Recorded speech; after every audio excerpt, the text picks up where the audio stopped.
Hello, everybody, and welcome to. Actually, this is going to be the first ever episode of LeanTossup Sports. We're here, and we're going to talk about all the U.S. College football bowl games, all the bowls and the playoffs and all that stuff. To do that here today, we are joined by Dylan. He's a longtime friend of the show. You're probably familiar with him. He's been on our politics podcast a lot. Hey, how you doing today, Dylan? I'm doing good.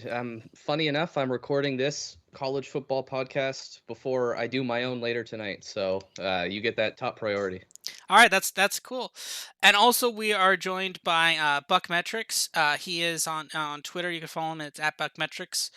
He does a lot of college football forecasting, and if you follow him, he gives you a lot of good bets to follow. And yeah, how you doing?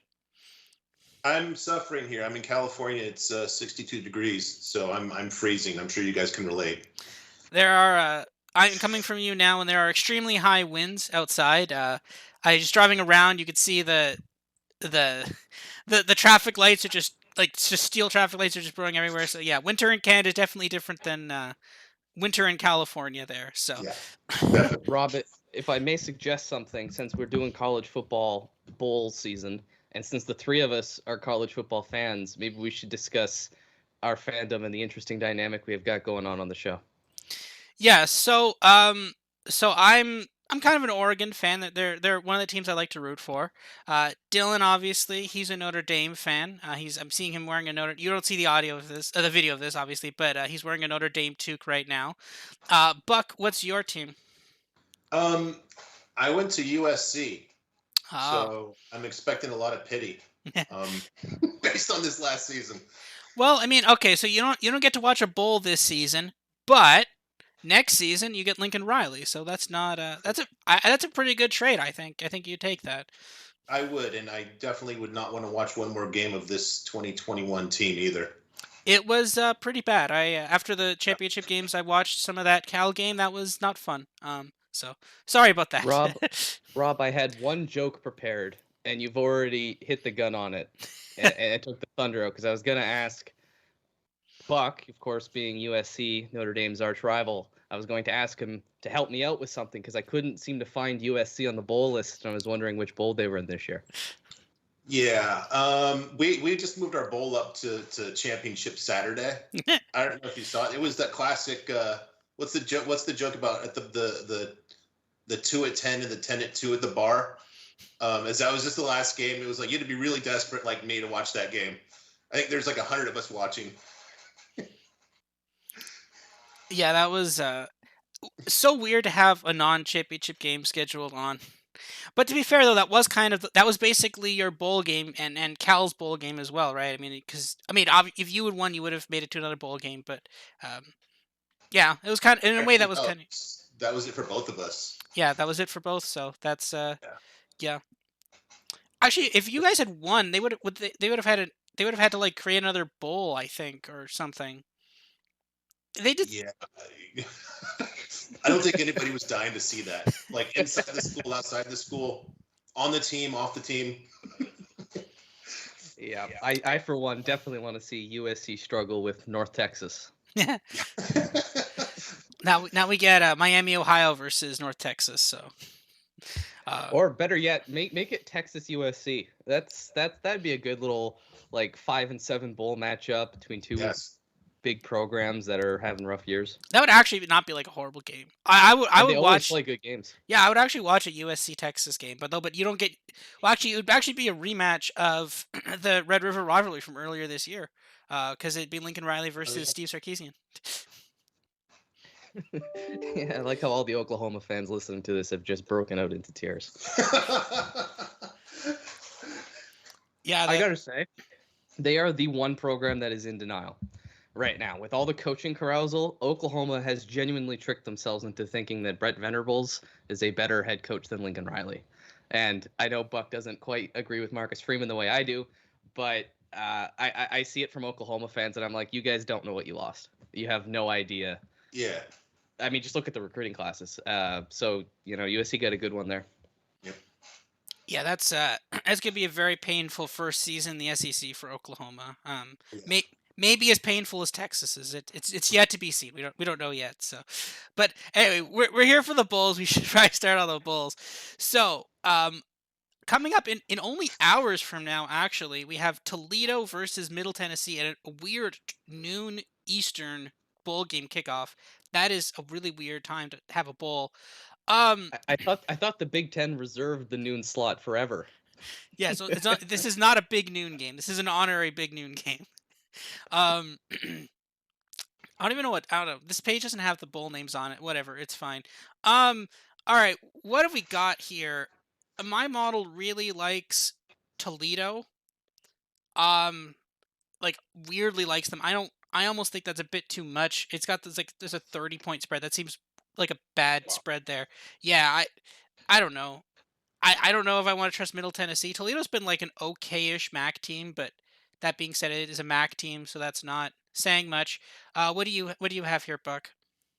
Interestingly, my model had a rational love for Toledo all season. It just crushed me during MAC season because they really made a habit of not covering. But my model's got this pretty much straight on. It's got Toledo by just under 12, and with the line 10.5, I don't really see any play here. Middle Tennessee was really kind of unpredictable too, so I don't really see any value in this game. Dylan, what do you got? So my methodology for picking bowl games of teams I don't know, which is about most of them, despite having a college football podcast, is I looked at Football Outsiders. They kind of have a combined SP Plus and FEI rating system. And then if it was a big gap, I went with the better team. And if it was a relatively short gap, I looked at which team had the better quarterback. So that's my foolproof model. I'm going to hit 50% either way. So for this game, I like Toledo. I also got to see them play Notre Dame in a game that had no right being that close. So I'll take the Rockets. Yeah, I kind of agree with that. I don't know. I'm still unsure exactly how Northern Illinois made it to the conference championship game in the MAC. I guess they did somehow. I don't know.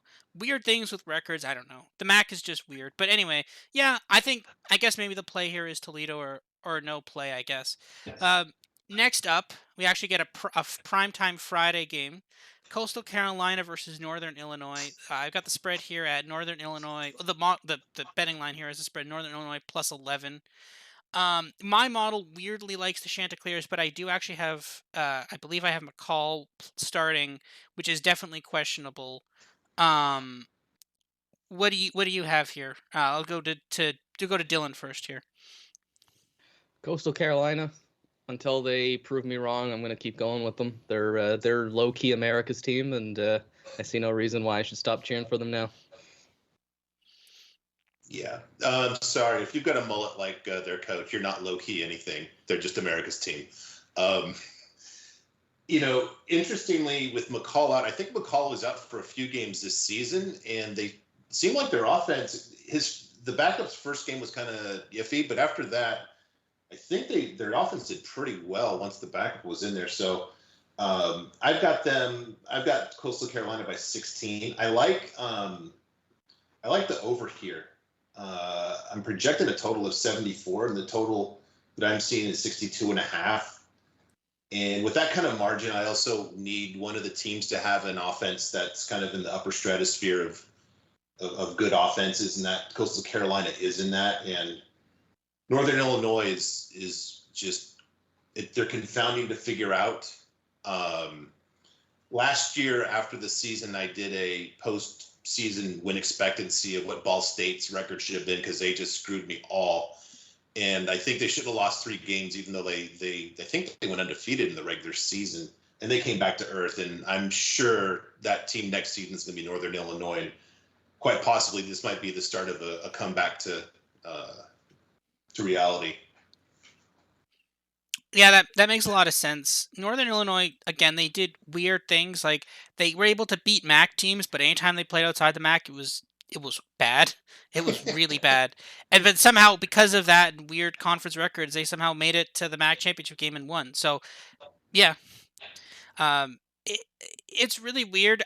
My model keeps saying that they should be giving up a ton of rushing yards, but I don't think when they played Kent State, I don't think Kent State ran a lot against them. They Northern Illinois just kind of ran all over them. But I think but the thing is, to be fair though, Coastal Carolina is a triple option team. So if you don't have a good rushing defense, it's going to be a very long day. So I'm kind of liking the Chanticleers here. I think they might be able to. The model might be right here. They might be ready to roll. So um, we'll go with that. Moving on to Saturday here. Wait, is this an 11 o'clock Saturday game? No, that's weird. Can't be 11 o'clock. Okay, well, this thing says 11 o'clock here. 11 o'clock Eastern, apparently. Appalachian State versus Western Kentucky. Uh, Appalachian State -3 is what I'm currently seeing. Western Kentucky, of course, having that amazing quarterback, Brandon Bailey Zapp. He's like actually insane. He threw for 500 yards in the conference championship game, and like that's pretty standard for him too. It's not like that's not like an outsider thing. Unfortunately, let down by a horrendous defense. But yeah, like I want that guy to be in the NFL. Someone draft him, please. This that being said, the model loves Appalachian State here because again, you could throw for 1 billion yards, and my model definitely has him throwing for 1 billion yards. But if you can't stop them on defense, then you're not going to be able to win the game. And Appalachian State has a somewhat okay passing defense, so that's what I've got. Buck, what do you have here? Yeah, I've got this one kind of basically even, which makes me think since App is giving 3, I'm gonna look at taking Western Kentucky on the money line. Just I see some value there. What about you, Dylan? What do you think? That was a tough one to look at too. I'm going Western Kentucky as well. I just like the quarterback more, and I don't like any of this cowardly run the football stuff. So let's throw for 1,000 yards, and I'm riding with you. If you give me good entertaining football, I'm taking you. Yeah, he is entertaining. That was I watched I don't even know which conference it is. Whatever. I think they're in the ACC. USA. US Conference USA. Yeah, dude just throws the ball. Like it's not possible to see like a 50-yard passing given time. Like he's fun. That kid's fun. Yeah, he's actually apparently going for the record for touchdown passes that Joe Burrow set. Well, actually, like not that long ago, but basically he's going for a single season passing touchdown record. He could definitely do that here. So yeah, that'd be something interesting to watch for that game. Another technical bowl is South Carolina State versus Jackson State. I believe these are technically Division II teams. My model doesn't have any Division II teams in it. Buck, do you have anything on this or not? I don't. I mean, I think the only thing that we all just know is Deion Sanders, and he just got the #1 recruit somehow, which is just a testament to capitalism coming to college football finally. I like the use of the word "finally" there. That's that's a really good. Well, I mean, finally legally is I think the operative word there too. But yeah, no, it's good actually because if you get it out in the open and you actually have rules and not like backdoor bags of cash, then it actually can operate better than before. So that's good. So yeah, I think we'll kind of pass on this one. Dylan, do you have any thoughts on this game? Oh yeah, I actually had a little bit lined up for this. It was. Doesn't matter if it's South Carolina State, South Carolina, or North Carolina. Jackson State's winning this football game. I believe in Deion Sanders. Jackson State it is. All right, we'll go with that. And Jackson actually has been having a really good season, so I think we'll go with that. Next up, this is going to be a 2:15 Eastern start. UTEP versus Fresno State. Fresno State -11.5. I don't see that. I do not have this as an 11.5 game. I have this a lot closer to even. I think we could be looking at an upset here. What do you think, Buck? Yeah, I've got that. I've got that a lot closer too. I'm showing Fresno State better by only about a field goal. Yeah. So I'll probably jump on the Miners. Just the thing is, there's such a difference in the conferences that they played, and the Mountain West was really good this year, and Conference USA was fun to watch. But they looked like kind of sometimes us three out there running routes. Not the most athletic conference. So that's my only hesitation. Then you got the whole dynamic of Fresno State lost their coach. He's in Washington now. Their legitimately badass quarterback has been hurt. I don't know how well he is. He was in the transfer portal. Now he's out. So there's a few unknowns here, but I think I'll probably jump on UTEP in that one. Yeah, I kind of agree too. I don't think it's a bad idea to fade teams that have lost coaches, especially like for the carousel um, and just teams that were just kind of depressing to watch this year at all. We have a couple more. We have a couple more of those coming up. Some strong takes on those, but yeah, we'll get there in a second. Dylan, what do you think about this? You're taking the Miners too, or I'll take Fresno State outright. I'm not going to get into the gambling aspect of it. I tend not to touch games of teams I don't watch. So most of these bowls, I'm just picking an outright winner. So yeah, I'll take Fresno State. okay? Next up, I believe this would be a 3:30 start. UAB, University of Alabama Birmingham. They're the cool dragon logo that you see all the time versus BYU. BYU is laying 7 against them. Um, I don't have that at all. I like UAB here a lot. What do you think, Dylan? Um, on my show, we pick games throughout the year, and there's two teams I've consistently been right about and wrong about. One I've been right about, I think, every time this year is BYU, so I'm going to ride with the Cougars. And then we'll get to the team that I can't pick for the life of me later. What do you think, Buck? Um, I agree with you. I don't have BYU as such a favorite. I've got this basically UAB better by just a tick. Um, I will probably take them. I'm looking at plus 220 on the money line, Yep. which I will grab that value. The thing that concerns me a little bit though is I'm also looking at it over here because I'm projecting a total of 63, and the number that I'm seeing right now in the market is 54. And BYU does have a good offense, which kind of qualifies them for an over bet. So I've got kind of mixed signals because if this is going over, that means that UAB really needs to light up BYU, and they're not really a light them up kind of team. Bill Clark's more of a, yeah, I don't know. He's not going to be confused with Jamie Chadwell, for example. Um, Having said that, I just the signals are so strong with UAB. I think that's the stronger play here. UAB money line. Yeah. I tend to agree with that. There's like a couple of points I think about. So one is that like a couple of weeks ago when BYU was playing USC, my mom loved BYU against that. I think they were like -7. I grabbed that. They didn't cash that spread, which was disappointing. It was like I think they won it by like 3 points or something. It was very close to USC almost did win that game. And Yeah, then next week, I think that was the next week was the conference championship game. USC goes to Cal and they lose to a Cal team pretty badly that was not even at 500. They didn't even make a bowl, right? So that I mean BYU did look really good early season, right? I mean they lost to Baylor and they destroyed Virginia, which I think kind of looking at Virginia's quality now, I think that's kind of speaks to Virginia being worse than we think. yeah. So I think BYU was good for a time there, but I think they've definitely kind of regressed through this year, and that's why I'm kind of leaning UAB here. So that being said, though, UAB did lose to Rice this season, and they were like I believe a 17-point favorite, I believe, if I'm not mistaken. So that's a bit concerning, but I think maybe UAB is the right play here. So, but we'll have to see. I'm taking UAB. Next up. Eastern Michigan versus Liberty. Liberty's minus 9.5 point favorites. My model really, really loves Liberty pretty much like every time, but it's weird because I think my model kind of has problems when you just keep bouncing around to different conferences and you don't Yep. play a consistent. So I don't trust it. Yeah. I don't hate taking Eastern Michigan here. Eastern Michigan's actually been a pretty good team for me.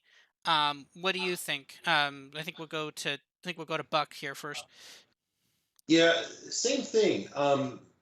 My model has loved Liberty all season without any good reason. It hasn't made sense, and when I've jumped on them, they've just really just crapped the bed.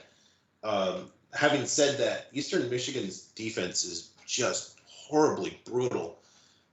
So I'm not playing this one at all, and I'll probably just watch it and watch Liberty run away with it and gnash my teeth in anger.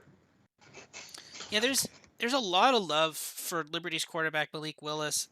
I don't I mean, I get that he's okay and that cast around him is bad, which generally is okay, but like, it's not that like definitely not a first rounder, not even a second, maybe No. a third. Like, I'm not seeing the love for him that some of the scouts are seeing. What do you think here, Dylan? Yeah, I'm going Liberty. My very brief analysis put me in that direction. I think by a lot too, so I'll take Liberty. Okay. Next up, Oregon State, the Beavs versus Utah State. Oregon State is minus 7.5. Let me find it on here. Yeah, I've got This is the. Oh, go ahead. I was just gonna tell you that this is the Jimmy Kimmel LA Bowl. Ah, yes, that's right. Yes, he did. He sponsored a bowl, which further shows that the bar for the sponsorship of bowl is really really low. Not that's not a knock on Bar's Jimmy low. Kimmel. That's not a knock on Jimmy Kimmel. Cool guy, good comedian, but like, why? Like, I'm fairly sure they did it as a bit. It's like, how we'll sponsor a bowl that the people are like, yeah, sure, that's fine. Like, well, that was supposed to be a joke. It's like, no, you can sponsor a bowl. But yeah, so yeah, bowl sponsorship threshold very low. Um, my model likes Oregon State here. I actually do really like Oregon State. They're a really cool team. Utah State, they did win the Mountain West Conference Championship. Again, somehow the Mountain West was decided between Utah State and San Diego State, with teams like Fresno were there, and I don't even know how that happened. But yeah, so my model kind of likes Oregon State here. What do you think? I think we'll go Dylan. What do you think here, Dylan? Yeah, I'm going to run with the third best team in the Pac-12, which is Oregon State. And the fact that that sentence was said out loud means the Pac-12 needs to reevaluate everything. Yeah. But yeah, I like the Beavers. What do you think, Buck? I've got this line pretty fairly stated. What's interesting is Utah State. I think they had a good one-loss record, but man, they just barely beat some really crummy teams. And I was pretty heavily against them in the Mountain West title game. And apparently, everybody that knows how to play football was out with COVID for San Diego State. I didn't really know that, but that really explains the result there. Plus, San Diego State's coach is kind of a bozo. So I think there might be a little too much shine on Utah State. If there was a play here, I'd probably go with Oregon State. Yeah, my model got caught there with the Mountain West Conference too. I love San Diego State, and then yeah, COVID ripped them, and then that was pretty bad. Next up, this is, I think this technically qualifies as a college football after dark game. I got a 21:15, which is 9:15 start. Yes, 9:15. That'd be 9:15 start Eastern. So that's actually pretty late. It's not Pac-12. The new teams playing Pac-12, but it's a close to after dark bowls we're gonna get. Um, Marshall versus Louisiana. UL Lafayette. The line here is UL Lafayette minus 5.5. This is a team that has lost their coach to Florida. Give me the Marshall Thundering Herd here. I don't know why Lafayette is favored by this much. What do you think, Buck? Yeah, I've got this pretty much even. And again, I'm not a fan of Conference USA. I like the Sun Belt, but if you've seen Louisiana play this season, I think the terminology is they play with their food a lot. They really let some really inferior teams hang around for a long, long time. And, I'm showing if it's even and Louisiana's giving 5, I'm going to take Marshall on the money line plus 180. Yeah, you take that 5.5 and the 175. What do you think, Dylan? Yeah, I actually don't know any of the odds for any of these bowl games. I just picked them as I was going through it earlier today. So sorry if I end up taking a lot of favorites, but I'm going with Louisiana. I know Billy Napier went to Florida, but I still like the Raging Cajuns. I think that's their team name, so Yeah. I'll stick with them. That's fair. I mean, it's really an interesting question here. Like, we're gonna have a lot of games of teams that either had a coach that was fired. A lot of teams are under a transitional coach. I think, is this the first one of those? No, I think technically there's one other one that is. I think before we talked about that one, right? I think. Um, No, maybe this is the first one of yeah, because there's a lot of teams that have like that are under an interim coach that like this is they're gonna be like their last game and playing it and that's it. And I think this is gonna be one of the first signals of whether or not that matters or not. Because this game, Louisiana, like the Billy Napier leaving to Florida, you've got Lincoln Riley leaving from leaving Oklahoma to USC. You've got a lot of stuff like that. Oregon, actually, that's gonna be a fun game. We'll talk about that in a little bit, but basically, yeah, there's a lot of games that are going to be like this, and seeing how kind of the first one plays, maybe we could gauge how some of the other ones are going to play after that. Monday afternoon, a 2:30 Monday afternoon game. That's fun. Tulsa versus Old Dominion. Tulsa minus 9.5. You gotta make sure you don't interfere with Monday Night Football there. Minus 9.5 against Old Dominion. I don't know why they're favored. I've got this a lot closer than that. I actually kind of have. I like. Oh no, sorry. No. Actually, I have this exactly lined up. This is. Oh no, sorry, my bad. No, I actually do have Old Dominion favored. Yeah. So, my model does like Old Dominion here. What do you think, Dylan? I've got Tulsa. You got Tulsa, Buck? Yeah, I'm showing Tulsa about a touchdown better, so there's a little bit of a difference there. The one thing that's crazy about this is that Old Dominion actually made a bowl game, considering they didn't play last season, and after the preceding season, they actually fired their coach. So they had this weird dynamic where they didn't play under a new coach. So there had to be some kind of rust or just serious learning curve process. And so amazing that they made a bowl. Good for who's the coach? Ricky Ronnie there, former Penn State offensive coordinator. That's really impressive. Mm-hmm. And when you follow a storyline like that, maybe that's enough to get you a win in a Monday afternoon bowl game. I mean, that's the thing. So I mean, whenever you have a storyline like that, like some impressive team like that, generally follow that through. It generally kind of works out. Tuesday again, we're getting a lot closer to Christmas now. Wyoming versus Kent State. Wyoming is laying 3 points. I've got Kent State here. I don't love this though. This is a 3:30 in the afternoon bowl game. These are weird bowl game times. So weird. But yeah, it's I don't know. I don't love this. Kent State really let me down there in the MAC championship game. Wyoming also has a share of letdowns that they have really messed up too. They just had a pitiful performance against Boise State a couple weeks ago. They got blown out by Hawaii. If you get blown out by Hawaii at home, if you are hosting the team from Hawaii at home and you get blown out badly by them, I don't think you get to lay -3 in a bowl game, but apparently they are. So I don't know. What do you think? What do you think, Buck? I agree with everything you said. However, I don't know if you remember the Wyoming Northern Illinois game. If you caught that, where they somehow made a miraculous last second comeback. I think they won the last play of the game against Northern Illinois, which is kind of weird considering how Northern Illinois just made a habit of like winning every close game that they played except for that one. These two teams are just inscrutable to me, except for Kent State's identity as a good offense, especially within the MAC, but they're really inconsistent, and their defense will keep any team in it, any opponent in it. My numbers say there's no play, and I don't have any kind of angler logic that really would override that at all in this one. So you're going with Kent State? I'm just passing on this one. Yeah. What about you, Dylan? Wyoming with no further analysis needed. It's one of those bowl games. It's pick 'em. It gets a lot more exciting after we hit Christmas, and I don't mean to be the fan who's like there's too many bowl games, but I also don't really watch bowl games till after Christmas anyway, so whatever. Yeah, that's a very defensible stance to take on some of these bowl games. Next up, San Diego State versus Texas San Antonio, or as better known, UTSA Roadrunners. This is a Tuesday night game. UTSA is laying 2.5. I've got this as closer to even.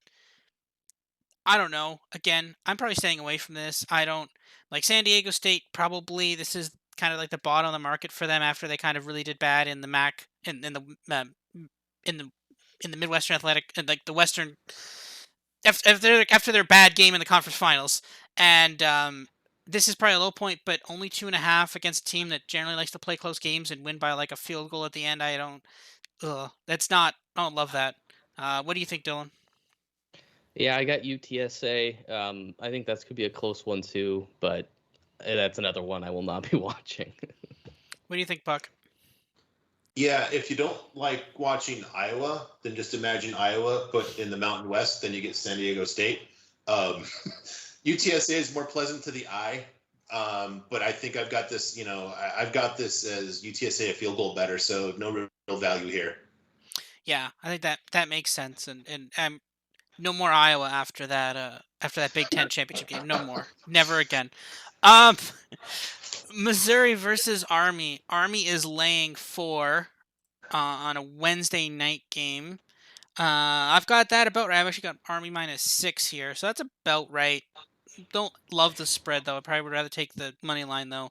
What do you think, Buck? Yeah, I've got this amazingly. I'm showing Army 4.5 better than Missouri, which just surprises me that Army would be that much better than an SEC team, an SEC bowl team. It's not like we're talking about Vanderbilt. But the line's right on. I don't see any value, so not playing this one. But I might actually watch this one. That's kind of an interesting contrast in styles. Actually, that's a really good point. I'm not sure how Missouri made a bowl. I don't like they were really bad. Like, did they just beat up? They must have just beaten up a bunch of really bad non-conference teams, and then they get to the bowl game.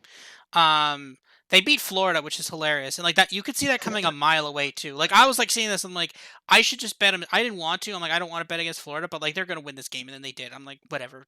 I know this is happening, but yeah. So, 'cause that was Dan Mullen's last game, and I'm like, this is over. They're gonna lose this game. I don't want to bet it, but they're gonna lose this game. That they did.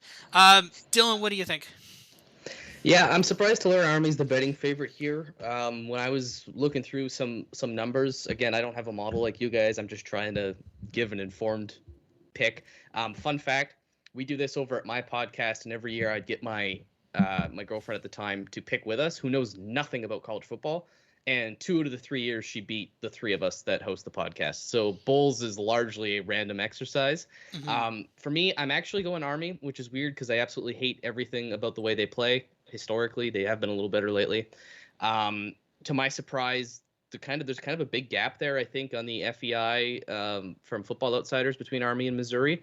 So I'll take Army, and it's fun. It's in the Armed Forces Bowl too, so that kind of works nice. Yeah, our Navy kind of upset Army there. My model actually had that a lot closer though. I didn't touch it because I was like, I didn't feel like betting that week, and then yeah. So of course though, but yeah, no. Army's a weird team. They have a good record, and they hilariously scored like 1 billion points against Wake Forest. But yeah, it's been a weird year for Army. They could probably beat Missouri. I think Missouri's not that good of a team. They could probably beat them. Next up, we are now very close to Christmas, Thursday, December 23rd. We have a 3:30 in the afternoon bowl game again. Miami of Ohio versus North Texas. This is the Frisco Classic Bowl that has never been played ever before and will probably never be played again. Um, Miami of Ohio is -3. Um, yeah, I have them as a bigger favorite than that. What do you think? What do you think, Dylan?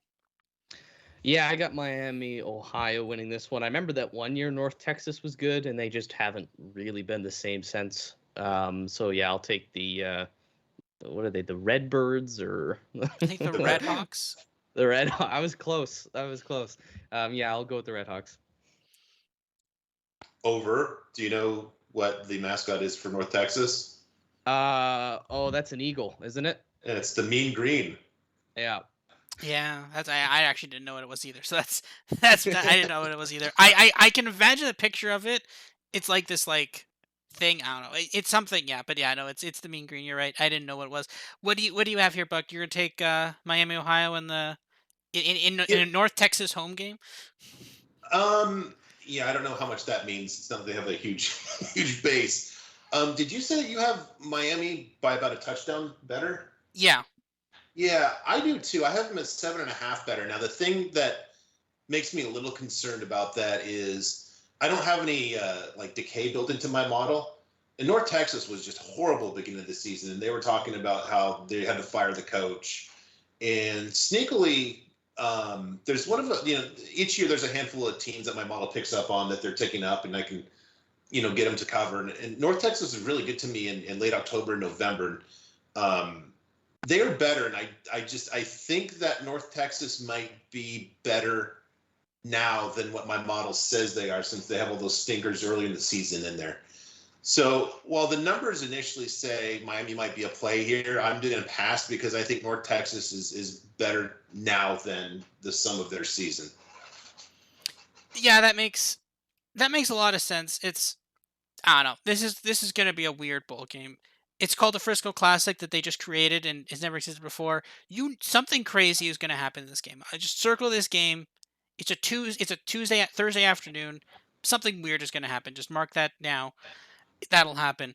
Thursday night at 7:00. So it'll be just before Thursday night football. UCF, University of Central Florida versus Florida. Florida is -6.5. I actually have this as exactly right. I actually have Florida as -5, -6, give or take.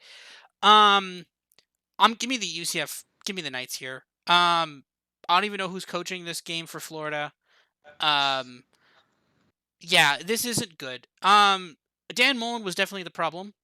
Well, part of the problem, but there's other people who are also problems too, and I don't think those people have gotten fired yet. So, Billy Napier isn't coaching yet. So, yeah, no, give me the Golden Knights. What do you think? What do you think here, Buck? I'm showing Florida only a field goal better to start with. Emory Jones, who kind of is the starting quarterback for some reason, even though he is not the better quarterback, is in the transfer portal. He has to. Is he playing in this game? I don't know. I don't know if you're in the transfer portal if you can play. That'd be kind of odd. Well, Anthony Richardson is actually injured. He just had season-ending surgery, so he's done. So boy, next man up, I guess. Just some random guy. Then you've got this whole weird dynamic of, and I don't know how it plays out on the field, but you've got UCF going against Bigger Brother, who they tried to schedule for years, but Florida was always saying, we'll play you twice in Gainesville and once at Jacksonville or neutral site or Orlando or something. So to the extent that UCF would have a chip on their shoulder about that kind of stuff and being looked down on, that might come into play. I don't know. It'd be a good storyline at least. On the other hand, Gus Malzahn has this amazing tendency just to kind of take all the fun out of everything involved with football, I guess. So it's an interesting game. I might watch it, and I might watch it for 5 minutes. Remember that Gus Malzahn is involved, and turn it off. But I can't bet this one. Important to remember here that little brother is now going to the Big Ten. Right, no, Big 12. Big is going to the Big 12. One of the 14 teams that will be in the Big 12 in a year. So yeah, little brother isn't so little anymore. Sorry, one other thing too on that. I just remembered Dylan Gabriel is in and out of the transfer portal. He just signed on with UCLA. And I don't know if he was still playing at the end of the season. He was injured. Okay. Yeah. So, Dylan, what do you have here? Yeah, I'm cheering for UCF, but I'm going to take the Gators. I think Florida was a lot better than what their record showed. Florida, to me, is a marginally better Texas, and hang with me here. This whole, Texas is back, and they go 7-5, and then in a good year, they'll win 9 games, and everyone's like, they're back. Florida's just marginally better than that. They'll go 8-4 a bunch, and then they'll have 1 10-win season, and or 11-win season. They'll be like, Florida's back. I see a lot of parallels between them and Texas. It doesn't matter if you have a good season because the next season your coach is getting fired. There's no reason for me to say that. I just wanted to kind of make fun of Texas and Florida with one stone. But I'll take the Gators. I'm rooting for UCF, though. I think they're the last Florida team to win a national championship. Damn it. Yeah, I mean, yeah, the comparison between Florida and Texas is very apt. That's a very good comparison. While Florida has actually fired their coach this year, Texas has yet to do that. When Texas loses to Kansas next year, they will. But that's for next year. That's fine. But yeah, no. Yeah, they're basically the same team, but I'm gonna take the Knights here. Christmas Eve. Here we go. This is I know the name of this game. This is the Hawaii Bowl, which has Hawaii again, which it generally always does. It's Memphis versus Hawaii. Memphis is a -7.5 point favorite. That is wrong. I don't know why they're a -7.5 point favorite. You got a team from Memphis. You're pulling them away from their family and you're dragging them to Hawaii versus people who live in Hawaii. That seems horribly unfair. And then you're going to give the team from Hawaii 7 points. That's like one of my model actually likes Hawaii over that, but also like that's just a horrible. Like I don't know why Hawaii is getting 7.5 points. That makes no sense to me. Buck, do you agree with me? Well, I've got the line kind of fair. I'm showing Memphis is about 6 better. One really interesting thing about this is that story that broke about Hawaii. I don't know if you've seen this about I did how say it. everybody in the world hates Todd Graham. So um, I don't. It'll be interesting. This could turn really sour, I guess. If Memphis gets up by 10, I could see basically a little microcosm of USC's entire season in this game, where they just kind of check out.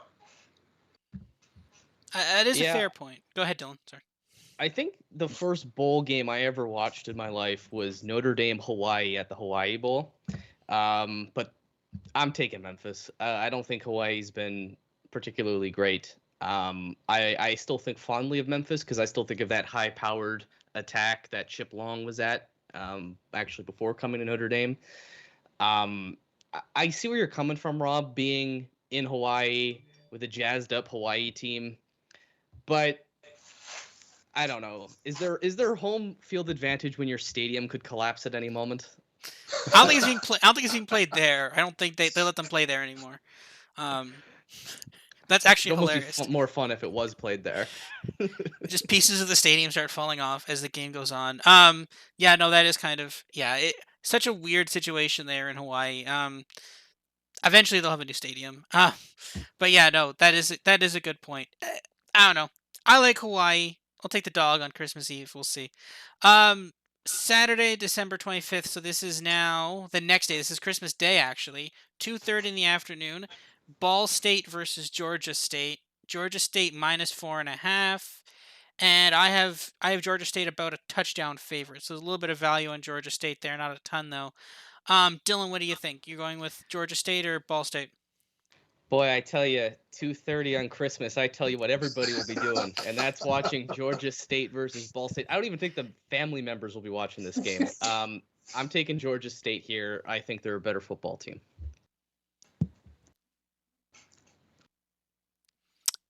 Buck, what do you think? Yeah, I've got this line pretty much fair. I'm showing Georgia State about 3.5 better. Boy, just two really unappealing offenses and actually surprisingly decent defenses. Don't really think this is going to draw a lot of eyeballs away from Christmas presents, considering these two. What kind of game we're looking at here. I think the total's at 50, and I'm projecting a total of 46, which just does not sound like a fun way to spend the 25th. Yeah, I agree. I think there's also NFL games too. So like a bit later in that day, I think there's two NFL games on Christmas Day. So I don't Yeah. like yeah, no one's gonna be like if you're watching this game at 2:30. If you bet on a game at 2:30 on Christmas Day when there's two NFL games later in the day, something wrong with you. Like, I don't even like. I'm Yeah, not even gonna do that. go outside a bit. Yeah, go outside, touch grass, or in Canada, snow. Monday, December 27th, Western Michigan versus Nevada. This game has really changed now because Carson Strong is not playing. Currently, Western Michigan is 6 point favorites. I actually, even with I've taken out Carson Strong from the model, I put in their backup quarterback. Model likes the backup quarterback, but again, you're dealing with small sample size there. Um, give me Nevada. I don't hate. I mean, wait for this a little bit longer. Watch this get to 7 by the time this tips on that Monday. But like Nevada could win this game. Like I don't like Nevada. Like just straight up destroyed Colorado State like 2 weeks ago, and the spread was -3. Like that was hilarious, that game. Like, the spread was -3, my model was like, "This is a -20." I'm like, "Okay," and then that was, like, the easiest bet I've ever had in my entire life. It was, like, 31-0 at half. I'm like, "Wow, okay." But yeah, like, Nevada isn't a bad team. They're actually a pretty good team here. Like, you're giving me points against a MAC team? Yeah, I'll take Nevada. What do you think, Dylan? Yeah, not to give any spoilers away, but it turns out I haven't picked a single Michigan team to win a bowl game, and that's going to continue. I'm taking Nevada. Give me the dog. What do you think, Buck? You know, I think there's the market has a hard time accurately digesting what happens when a backup quarterback has to play. So ordinarily I would think there might be an opportunity here, but I just don't know anything about the backup at Nevada. Plus, you've got Jay Norvell as left Nevada. Who knows what the interim coach is going to do? Western Michigan actually has a really good offense. We expect them to be good coming into the season. They were. Their defense just really stunk this year, though. So you've got the unknown Nevada quarterback against the known quantity that is a terrible Western Michigan defense. There's just so many wild cards that I can't bet this one. It'll be interesting to watch just to see what the backup quarterback for Nevada looks like. Especially in who knows what they're going to run. You've got an interim coach. Will the new coach kind of just give some guidance on, hey, try this, try that in terms of just like concepts or schemes just to try to see what he's got on the field? Or are they just going to let the interim guy do whatever? I like this kind of game, though, because both teams will be interesting to watch next year, too. Yeah. Well, this game is also at 11 a.m. on a Monday, so that is a very weird time for a bowl game. Yeah, I don't know if I'm gonna be awake at 11 a.m. on Monday, so we'll see. I like working late, but we'll see. Monday, 2:30 in the afternoon, East Carolina versus Boston College. Boston College -3. That makes no sense to me at all. I think, what do I have here? Yeah, I've got Eastern Carolina by a field goal, not getting a field goal. Um, yeah. What do you think? What do you think, Buck? Yeah, I've got Eastern Carolina better by 5. The only thing that makes me a little hesitant is BC had Dracovic out for a while, so that might drag down their over the season metrics, why they might be a better team at the moment. But boy, they really disappointed, and East Carolina was surprisingly good. And just as I go through this, I'm surprised how many Conference USA teams I actually or no, they're in the American, huh? Yeah, they are. Are they? Anyways, they're definitely a knock below Boston College, and their coach is actually looking to get fired if he didn't have a good season this year. And my God, he actually did. So I think I'll take East Carolina money line for a bit. Yeah, that's not bad. I mean, remember last season when Tom Herman at Texas, people were like they wanted him fired, then they came out and they absolutely obliterated some other team in a bowl game. I can't remember which Yeah. team it was. Was it Utah no? That was a different year. They just obliterated some team last year in a bowl game, and it was like hilarious. And then like a couple weeks later, they fired him. But yeah, that we could see something like that here. If like because if this guy's trying to save his job, I mean he saved his job obviously, but if he's just trying to like put the extra little bow on it, then that could be it. Dylan, what do you think? Yeah, it's an interesting one. For me, it comes down to, is Phil Dracovic playing? As far as I know, he is, so I will take Boston College. Okay. Tuesday, December 28th. So we are inching closer to New Year's Eve. This is actually the biggest. This is the day that we're gonna have the biggest slate of bowl games on. At noon, I guess big noon Tuesday. Houston versus Auburn. Auburn is laying 3. No way am I ever going to lay 3 points with Auburn. Give me Houston here. Dylan, what are you going with? War Eagle, the only tolerable SEC team, and that's just because they're a thorn in Alabama's side. What do you think, Buck? Yeah, I've got Houston a little bit better. Now, I think Houston is again one of those teams that didn't. They only lost, I think, 2 games this season, but they didn't start off great. They beat Texas Tech, but Texas Tech kind of stunk. They improved as the season went on, so I think they're a team that's better now than their overall season metrics. Their defense is fierce. Auburn they're playing TJ Finley, who, if you saw the Auburn Alabama game, that didn't look like a guy who's going to recover within a couple weeks. I mean, he was kind of jumping around on one foot, the poor kid. I could see Houston making it really, really difficult, which is kind of odd to say about an American team versus this SEC team. Also, there seems to be even more chaos than usual around Auburn. They were talking about maybe Brian Harsin going to Washington, hopefully, because he doesn't have a bunch of fans in Auburn. So I think Houston's worth a money line play here. Yeah, definitely. With Houston, I'll put my money with Clayton Tune. He's actually really good. He's actually a pretty good quarterback. Again, yeah, the Bo Nix, Alabama star. Not Alabama, Auburn star. Someone's gonna murder me for that joke. That slip of the tongue. But basically, Auburn's quarterback Bo Nix, he had season-ending surgery. He is done. It's TJ Finley, who was LSU's quarterback last year. That doesn't inspire a lot of confidence, and yeah, he did not have a great game against Alabama. Alabama very beatable in that game if they had been able to put up some offense, and were not able to. So, yeah, I'm taking Houston here. Next up at, I believe this is 3:15, Louisville versus Air Force. Louisville is -1.5.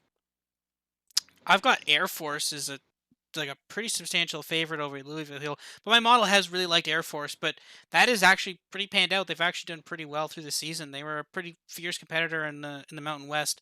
What do you have, Dylan? Yeah, I've got Air Force. Surprisingly, I'm for both service schools this year round. My default is usually to pick against them, but I think Air Force is a lot better than I think we usually think of Air Force. And Louisville has not been the same for a few years now. So, yeah, I'll go with Air Force. Buck? Yeah, my model's got Louisville as 2 points better, so there's no real value there. The total is 55.5, and I'm projecting a total of almost 65. Now, the thing is, my model doesn't factor in pace, and you think Air Force, you would think maybe they're chew up the clock because of their ground attack. Having said that, if you've seen the Louisville defense, Louisville can probably give up huge running plays and make it a quicker game than we would otherwise expect, just because their defense has been so horrible at times against the run. So I'll probably take a long look at the over in this one. Yeah, that's a really good point. Air Force has actually been really good, and Louisville puts up a lot of points, but they give up a lot of points too. I mean, thinking back to the first game of the season, right? Ole Miss versus Louisville, they just torched them, absolutely. Yeah. Matt Corral just obliterated their defense, and yeah, that was a good game. But yeah, this is a very interesting. It's a very interesting thing. I think we're taking the Service Academy School. Next up, Tuesday night-ish evening, 18:45, which is, I believe, 6:45. Yeah, 6:45. Texas Tech and Mississippi State. Mississippi State is 8.5-point favorites. I have Mississippi State less than a field goal favoring Texas Tech. Texas Tech has actually been pretty on fire the last couple of weeks. Not winning games, but definitely covering games. I'm not hating Texas Tech here. Maybe not even a play on the money line. Mississippi State was insanely overvalued against Ole Miss. That was they were I think it was basically even against Ole Miss, and then Ole Miss just blew them out a couple weeks ago in a game. The final score doesn't do it justice. I think the final score was Ole Miss plus 10. That was not they kind of got a garbage time touchdown to make that closer. But yeah, no, give me Texas Tech. I don't think this Mississippi State is that real. What do you think, Buck? Yeah, I think I'm just in line with you. I've got Texas Tech only about a field goal worse than Mississippi State, so there's some value there. One thing to consider that's kind of interesting is you had, Texas Tech obviously had their coach fired sometime in October, I think it was. And I think Sonny Cumbie was the interim coach, if I remember correctly. And now I think he's the Louisiana Tech head coach. So I don't know if he's coaching this bowl game or if we're down to kind of the third guy on the depth chart for the head coach or the interim head coach for this game, which might be a little tough.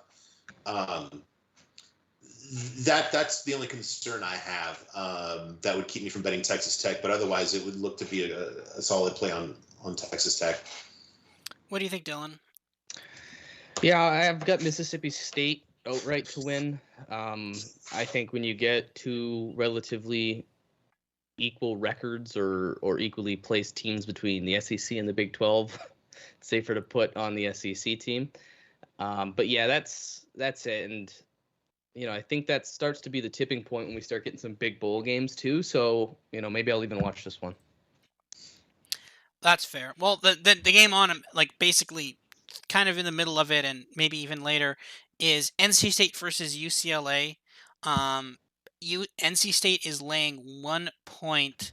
That is wrong. I don't know why that is happening. My model loves UCLA here. NC State might be able to beat North Carolina extremely unconvincingly, but I don't think they're going to beat UCLA here. Dylan, what do you think? UCLA might be the most inconsistent team this season. It feels like at the start of the season they were a top 15 team.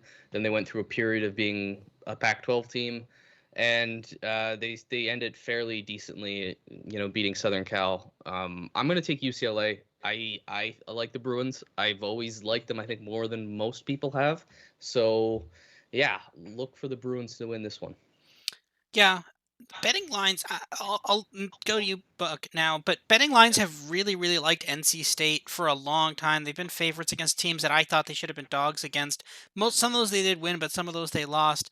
What do you have here in this game? I've got North Carolina State by a field goal better. So there's not a lot of value there. To Dylan's point, UCLA's just been all over the map. Good offense. I mean, their defense actually really pretty good against LSU. Now LSU turns out stinks. DTR, the quarterback, has been at times awesome, at times just, tough to watch. NC State's defense might give him some problems too. I think that I agree with you that NC State's kind of overrated, but their defense seemed to be pretty fierce. This will be an interesting game. I'll probably watch it unless UCLA starts to beat them up too bad, and I don't want to have any part of watching that. Mm-hmm. Yeah, it's an interesting game. UCLA has been pretty good down the stretch. They have been very inconsistent at times, but last couple of weeks they've ever since they kind of lost to Oregon, they've been cutting up some teams. So I'm probably gonna take. I think I'm probably going to take UCLA here, but it could be tough. I like North Carolina did almost beat this UCLA team just a couple of weeks ago. Like, that was a very close game. They had to come back. But yeah, it's an interesting call. I'm not sure exactly. I'm taking UCLA, but maybe NC State could definitely win this game. West Virginia versus Minnesota. Minnesota is laying 7. Now, this game actually initially opened at, when I first saw this spread, it was actually -7. It immediately crashed down to -4. I didn't touch it because I thought the +7 was insane. I was going to look at it later, but then it crashed. So I left it alone. I ran my model on it, and surprisingly enough, my model actually likes Minnesota here. What do you think, Dylan? Yeah, I was surprised looking at Football Outsiders. They actually have this a large gap in favor of Minnesota. Plus, there's being a fan of college football, there's a few teams, a few programs that I have soft spots for that I like is not second teams, but in a random game I'll root for them. Minnesota's one of them. I really like old historic teams. But people don't realize this, but Minnesota won 5 national championships in the 40s and 30s. So I like Minnesota. I like PJ Fleck for a coach at Minnesota. And I think Minnesota's been a little underrated this year, so I'll go with the Golden Gophers. Yeah, that upset win of Wisconsin there cost Wisconsin a shot at the Big Ten championship game. It cost us all a watchable Big Ten championship game as well. Buck, what do you have here? Yeah, so my model shows Minnesota's about a touchdown favorite, and I think they're another team that is probably a lot better than over the season metrics. I think that loss to Bowling Green just absolutely is just an anchor on their metrics. It was so bad, so embarrassing in Bowling Green. While they were better this year, it was still kind of classic bad Bowling Green. And I think that they're just a better team than my metrics say. So I'm not looking to give the points, but I'm looking to take a money line. The total in this game is 45. I'm projecting 46, which makes you confident it'll be a low scoring game. So when I'm showing a touchdown favorite in a low scoring game, that's a lot better margin than a touchdown favorite in your classic, Ole Miss Louisville shootout, for example, even though that turned out to be a, kind of a wipeout. But give me two, touchdown in a low scoring game is a really good solid money line bet. Yeah. What I'm looking at here says this game is happening at 10:15 at night. That sounds wrong. I don't know why West Virginia, Minnesota. I mean, I don't know. Maybe it's a certain bowl that they're playing in. I don't know, but that seems like a really weird time to have a game with a total of 45 points. But I don't know. Could be wrong. We'll have to see. But if not, that game would be that week's Pac-12 after dark game, even though neither of those teams play in the Pac-12. Wednesday, December 29th, we are rapidly approaching New Year's Eve now. 11 a.m. game again. They're really starting these bowls early this year. Virginia versus SMU. Virginia -2.5. Virginia, of course, huge letdown game there against Virginia Tech. They are a 7-point favorite, lost outright. My model likes SMU here. The Virginia Tech game was so weird. Like in past years, Virginia was a team I definitely would have taken that spot. I would have been like, I love this team, it's great. But the model loved Virginia Tech. I took Virginia Tech, very happy with the result that week. But my model hates Virginia now, and I think it might be going SMU. What do you think, Buck? Yeah, my model's got this pretty much even. I really liked SMU coming into this season. Then their defense just really just went down the elevator shaft. But I still think they're a good team. Virginia's offensive line really struggled in pass blocking. I saw that they have like 3 linemen in the transfer portal now. I don't know how much those guys played, but that would be concerning. Bronco Mendenhall retired too, and I don't think he's coaching this game if I understand correctly. I don't know if you guys have different information on that, but that's interesting. No, I think they did lose their coach. Yeah. Yeah, so I would lean towards SMU, especially getting points. If it gets to a field goal, that would be something to play for sure. Mm-hmm. What do you think, Dylan? Yeah, I agree with you guys. Where it's a close one for me.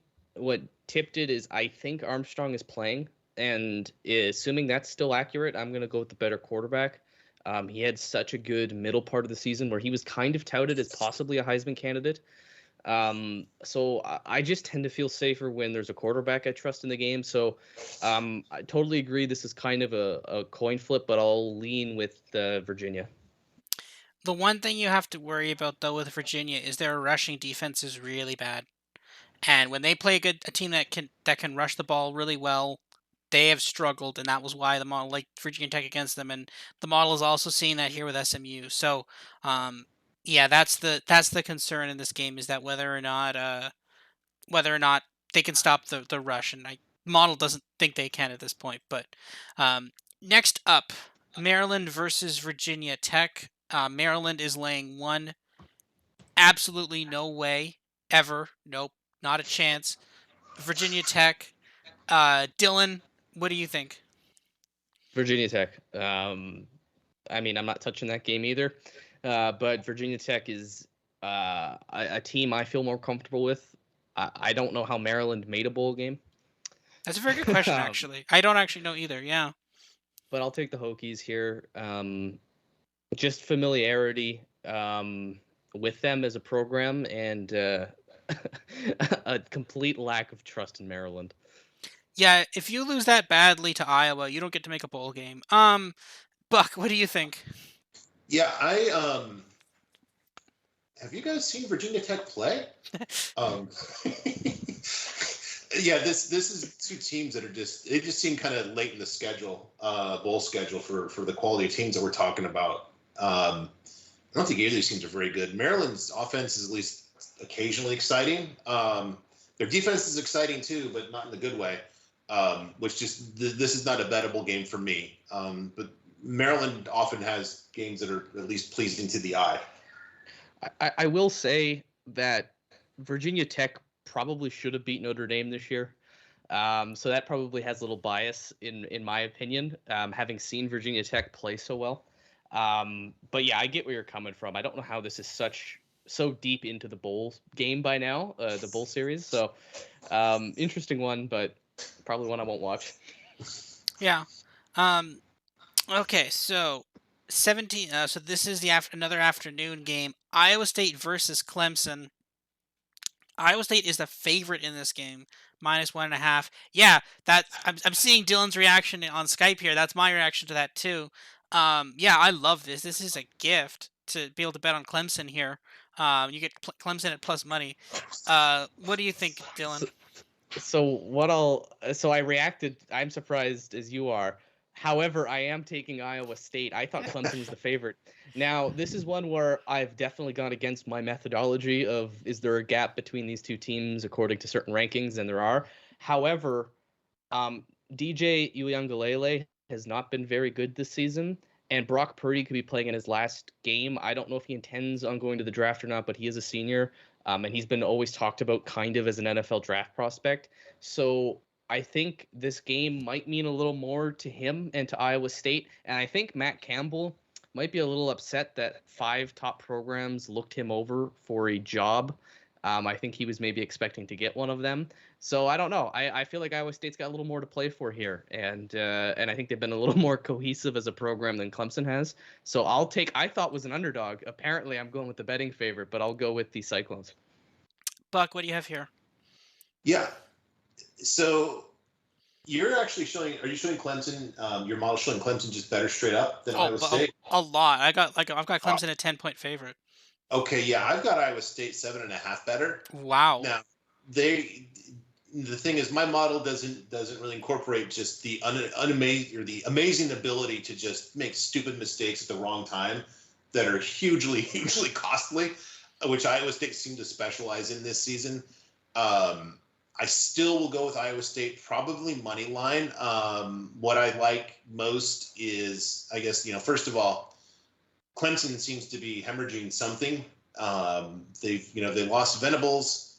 They've had they had a bunch of decommits. I think they've got more than an above average number of kids in the transfer portal. Tony Elliott left for the Virginia job, I believe. I think so. Yeah. Yeah, he left for somewhere. I don't know Virginia. which one. Yeah. You've just got a lot of transition, and Dabo's been promoting internally, which I am. Apologies, Dylan. Typically not a fan of. He's going to have basically, I think Clemson's looking at basically Pete Carroll 2009 USC, where it all just kind of imploded. And I do not like DJU against Iowa State's defense. DJU, I think Dylan was very kind, saying he hasn't been good. He's really just stunk embarrassingly so. And I don't think he's going to be the starter next year. And I think that he would have got pulled sooner if his backup was, anything that could really do anything. But apparently the kid wasn't. So I like Iowa State here. Since we're so different on this would be a good one to watch just for kind of, to see which model kind of shows here. I just speaking of Clemson for a second, what's so interesting about them is that DJ in what we saw last year was amazing. He played 2 games. He played against Boston College and they started against Notre Dame. In the game they lost, but he was the best player on the field that night. And everybody thought against a good defense that DJ would be a Heisman favorite for this year. And that's what's really fallen apart at Clemson. And what worries me, if I'm a Clemson fan, is that Clemson does not have the historical entrenchment as a program that some of these other blue bloods would. So a blue blood could suffer a rougher year and keep up the recruitment. Whereas if Clemson doesn't stay a perennial borderline playoff team, that could fall apart really quickly there. Yeah. And I think the ACC is ripe for another contender, whether that be Miami or Florida State. So that's a super interesting one because that could be a change of an era if Iowa State wins that game. But anyway, I don't mean to hype it up too much, but there's a lot of interesting dynamics going on. Just one other point on that, because you hit on something really interesting. Last year, Clemson had Etienne at running back, and I think he covered up a bunch of sins for the offensive line. And the one thing that might play in Clemson's favor that I see is DJU was at his absolute worst when Shipley was out, and he's back, and DJU went from just like horrible to just bad. And so that, he might be getting more comfortable in that regard. And it's just something in Clemson's favor. Interestingly enough, and Dylan mentioning this, I just had a hilarious thought. If Steve Sarkisian has a bad year at Texas, and Dabo has a bad year at Clemson, and he wants to move out of Clemson because everything at Clemson's falling apart, would Texas hire Dabo Swinney? That'd be hilarious. I'm at the point where I think it doesn't matter who Texas hires; they're just kind of Nebraska'd. But that would be really funny, wouldn't it? Because I don't know if Dabo wants to be at Clemson for the rest of his career, especially if Clemson's struggling a bit. Yeah, if everything's falling apart around him, I don't see him. Why would you want to stay, right? If everybody else leaves, and you're like, I'm the only one keeping the light on. And listen, if USC can poach Lincoln Riley from a major big blue blood program consistently in the top 10, I wouldn't be surprised to see anybody leave at this point. Yeah, I mean, we've had that's a really interesting thing, because we've had 3 of those this season, right? We had Lincoln Riley to USC from Oklahoma, Brian Kelly from Notre Dame to LSU, and then also Mario Cristobal from Oregon. Oregon's also a really top tier program as well. He went down to Miami, so call it like. That was before kind of unheard of. And it's a topic for a different podcast, obviously. But if we're gonna start seeing some of these big head coaches who people thought they're just gonna stay there and have their own fiefdoms, I guess, then if they move, then yeah, maybe this is a new era we're starting to see. All right, moving on to the night game for the Wednesday, Oregon versus Oklahoma. Team of schools who have been abandoned. My model likes Oregon, but my model has had a weird like for Oregon, except it's actually been mostly correct, except weirdly when it plays Utah. My model just thinks Oregon's a better team. That seems to be a problem. But then they go on the next week, and my model had them destroying Oregon State, and they did destroy Oregon State. So yeah, I don't know what's wrong with this team. But they just lost their head coach, but also Oklahoma lost their head coach. So yeah, I'm probably gonna bet Oregon. Maybe. I don't know. My model does like Oregon. I don't know. What do you think, Dylan? Is Thibodeau playing? I believe he's not playing now. Yeah. That is a problem. I'm taking Oklahoma. I'm sorry. I like Oregon. I like you, and I hope you have a good night. But after seeing what happened with Utah, I'm concerned Oregon peaked really early in the season, and I think Oklahoma is a lot better than their record suggests. They were actually one of my kind of picks to win the national championship this year. I thought Oklahoma was going to be a fantastic team, and Caleb Williams, I think he's a really good quarterback, and I think if he plays like a really good quarterback, I think it could get ugly. But at the same time, Oklahoma has been really weird this year, and Oregon has beaten Ohio State when nobody thought that was doable. So I think this is going to be one of the most interesting bowl games, but I'm kind of going to lean the Sooners there. What do you think, Buck? So I'm just looking up. Apparently, the Oregon interim coach is named Brian McClendon, with whom I'm not familiar. They lost Mario, obviously, which for a specific game I think is probably great. Since I actually on Dylan's pod before USC Notre Dame, I said, watch this. This guy's going to make talent disappear. And lo and behold, they went from undefeated to having 3 losses and a lot of close calls after that. I'd like Oregon a lot more if Joe Moorhead was still there. That's exactly it. I was going to say that's the bigger loss for Oregon. 100% agree with you. And that's, he's not like a guy you just kind of replace like, oh, I know it. Because it's not like the Joe Moorhead system. It's the Joe Moorhead brain. And I don't know how that gets replicated. And now you got Anthony Brown, who's kind of orphaned, which is really scary if you're supporting Oregon, because Anthony Brown really needs his hand held, and he's lost that helping hand. But but geez, it's hard to see Oklahoma giving 5 when I have Oregon as better. There's just there's too many mixed signals. I just don't know how to quantify those the turnovers that we talked about. So I'll watch. This will be an interesting game to watch, but I can't bet this one. Yeah. I kind of agree with a lot of those points. I think, yeah, it's gonna be a good game. It's gonna be a very interesting game to see, and I think it's like honestly, you can make an argument for either of these teams winning, and if that's the case, then I think you probably take the points. But I don't know. I think it's gonna be an interesting game. Next up, Thursday, December 30th. So this is not New Year's Eve yet.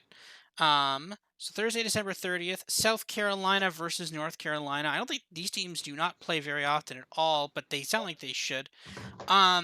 My model loves North Carolina here. I refuse. My models like North Carolina a lot, and they always have disappointed me. So I am not going to take.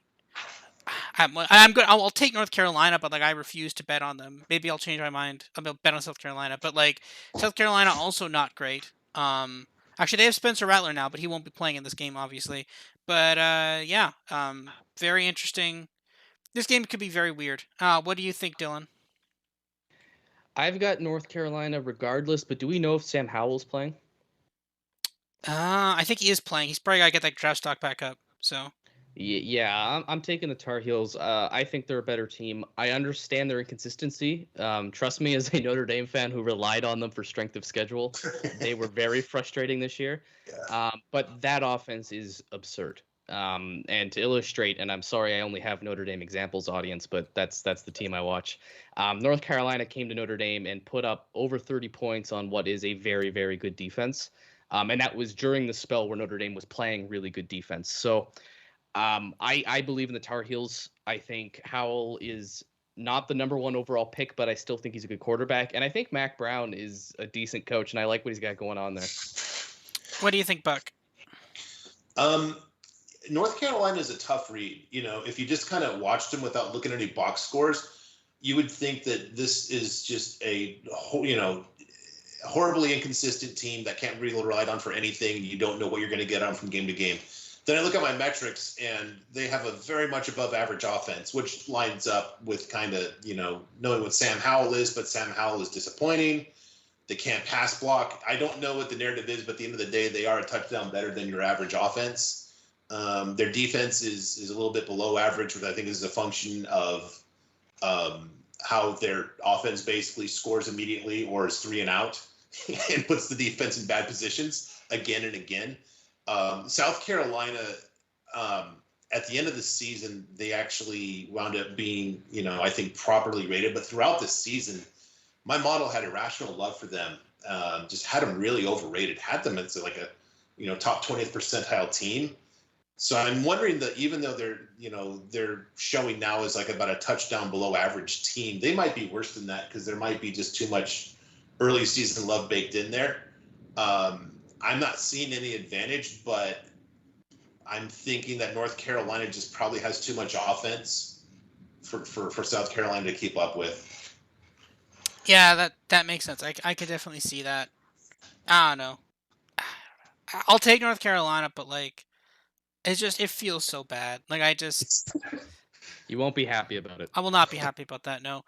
Purdue versus Tennessee. Tennessee is the favorite here by 4.5 points. I thought I'd be taking Purdue, but my model likes Tennessee. I don't know why. That seems really weird. Rob, that's your error. That's your error on this one. Okay, I got to jump in here. Okay. Because my analysis came to the same conclusion. For whatever reason, Football Outsiders really likes Tennessee. But what you have to remember is that they're Tennessee, and Tennessee will always Tennessee. Also, Purdue is a really good team. I think they were underrated throughout the season, and I think they were actually pretty good throughout the season. They were close to a top 25 team. Their head coach there is phenomenal, and their offense is unlike a Big Ten offense. So sorry to jump the gun, but I refuse to ever pick Tennessee in a game again until Tennessee proves to me they're worthy of anything. So I'm going with Purdue. Yeah, that's fine to jump in there. The model's taking Tennessee. I'm not going to question the model, but I'm not touching this. I'm not. No way. I'm not. I think Purdue wins this game, but I don't have any proof of that or evidence. But Oh, really? I don't know. The model likes Tennessee, but like Tennessee is just. But then Purdue is also like not a great team. Like they're an okay team. They took down Michigan State. They've like had some great teams in some great spots and they've beaten them. But like I don't know. I can't bring myself to touch Tennessee here. I can't. Like I mean, I'll take them, but I can't. Definitely can't bet them. What do you think here, Buck? Interesting context on Purdue. I think they're a little underappreciated now. It's interesting. When I was on Dylan's pod, we picked, I think it was Wisconsin, Purdue, and I think I was the only one that picked Wisconsin, and I think you others were shocked. And that was kind of like the beginning of Wisconsin's turnaround. So I think that's getting overlooked a little bit. Having said that, I think Tennessee is, again, just to kind of go back to one of these themes, is first of all, I've got them as a plus 10 on offense, which is you're starting to get in kind of almost elite categories in terms of offenses.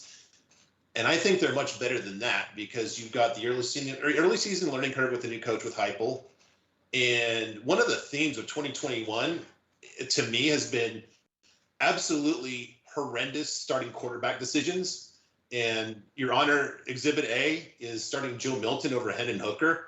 If they had started Hendon Hooker from the beginning, they might be like a 14 or so on offense, which would just be absolutely elite. I think that Tennessee is much better than their metrics. I think they're actually a lot better than Purdue. I don't think Tennessee's that far from being at least a prototypical average SEC team that can just really kick your butt. So I like them probably money line more than giving it, but I might just do both. You're convincing me. I'll see. Let's see. I'll think about it. We got a long way before that game. I'll think about it.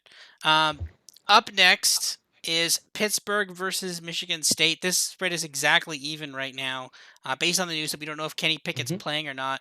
I actually tend to think he is playing. So I have this. I have Michigan State. I have Purdue favored by sorry, not Purdue. Pittsburgh. I have Pittsburgh favored by about a field goal, with Pickett playing. I don't know. Let's see. We'll see what the end news on this is. But let's assume Pickett is playing. Obviously, if Pickett isn't playing, we're all taking Michigan State probably. But if he is, what is your pick? I might actually pick Michigan State here. What do you think, Dylan? Yeah, this might be my favorite bowl game. I think these are two uniquely matched teams. They are two programs that I share respectful rivalries with. To be honest with you, I think Kenny Pickett was robbed of the Heisman Trophy. I'm taking Pitt. I think Pitt has been surprisingly good despite Pat Narduzzi. I think Mel Tucker is a great coach with significantly less talent than he's had to work with. I don't think Michigan State has any right being whatever they finished at. I saw that Purdue loss coming a mile away. I also saw them beating Michigan a mile away just because it was Michigan. They had no business winning that game either. I just think Pitt's been decent. And I think if you tell me there's a decent chance the quarterback is playing, then I'm absolutely taking the Panthers. That's fair. What do you think, Buck? Yeah, I think I was listening today to the Stanford Steve and the Bear podcast, and they were referring to some of these games as like guess the opt-out.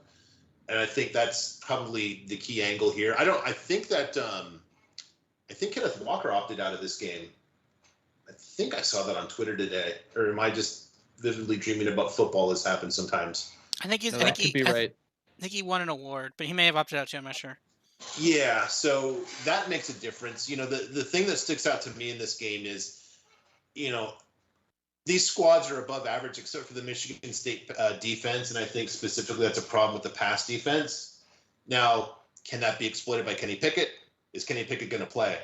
The one thing that's kind of the linchpin of this game is an unknown right now, so I can't bet it. But depending on whether Pickett is there or not, I think makes a big difference. The other thing, too, is Mark Whipple actually he's in Nebraska now. He's not going to be calling the plays for Pitt. And congratulations to Nebraska, by the way, for hiring Scott Frost to, stumble for 4 years and then eventually run the Mark Whipple offense. I'm sure that's exactly what they had in mind when they hired Scott Frost. You could just see the parallels with Texas already, can't you? Like Nebraska fell apart when they moved from the Big 12 to the Big 10. Yep. And they are a blue blood. I mean, Nebraska's got one of the best histories out there, and they're just complete garbage now. And you look at Texas struggling for a little while, move into a conference they have no business being in. I'll say at least, thank God for being in Texas where there's a lot of talent, but I'm a little nervous if I'm a Longhorn fan. I will say that Kenneth Walker is indeed not playing. He is declared for the draft. Okay, so that's why this is a pick now. So they're basically pricing in both Pickett and Walker not playing. So yeah, I guess that would be a pick then. Yeah, they take the two best players from each side off, and then yeah. Well, to me, there's a huge value difference there between the quarterback not playing and the running back not playing. That's fair. Even one as good as Walker, but yeah, I stand by my pick. It's going to be an interesting pick where Pickett and Walker go. I'm very excited to see which NFL teams they end up with. Specifically Pickett. I hope it's not Houston. I'd love to see him go to like Detroit or something. That'd be kind of cool. Or Corrals. I want Dan Campbell to get someone cool. Outside of that though, like Kenneth Walker will be very cool. That could be that can make a late first round, maybe second round team very happy with Kenneth Walker. So yeah, that'll be a very interesting destination there. Arizona State versus Wisconsin. Apparently, this game is happening at 10:30. I guess they're doing that. Arizona State, Wisconsin is laying 7 points, which to me seems insane. I don't believe in that at all. I'm taking Arizona State here. Buck, I know you. We talked about this one over Twitter. I think are you taking Wisconsin here? Yeah, what's interesting is, I think I told you, Wisconsin I think was like number 5 in my power ratings, and it's just because their defense is so good.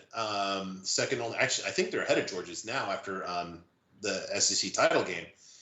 What's interesting that really surprises me is ASU's defense actually is a 7, which is getting to be in the territory of really good defenses. It doesn't really match what I saw with my eye. ASU really seemed to have given up over the last half of the season too. I think as the NCAA allegations went on, but apparently their defense didn't give up. I will probably take Wisconsin giving the 7 just because I do not like how Jaden Daniels finished the season, and I think against that Wisconsin defense, it could get pretty ugly for him. Yeah, Dylan, what are you doing here? So I actually missed this bowl. I didn't know that was one of them, so I just did a little bit of quick research. Football Outsiders likes Wisconsin a lot, like Buck. I think they're a top 10 team per their ratings. That's how good the defense is.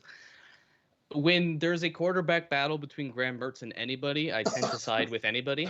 However, I am going to take Wisconsin in this one. I do think that defense is kind of absurdly good that people don't realize. And that's the way I got to go. That's fair. We'll see. I don't know. I'm happy with my pick. We'll see.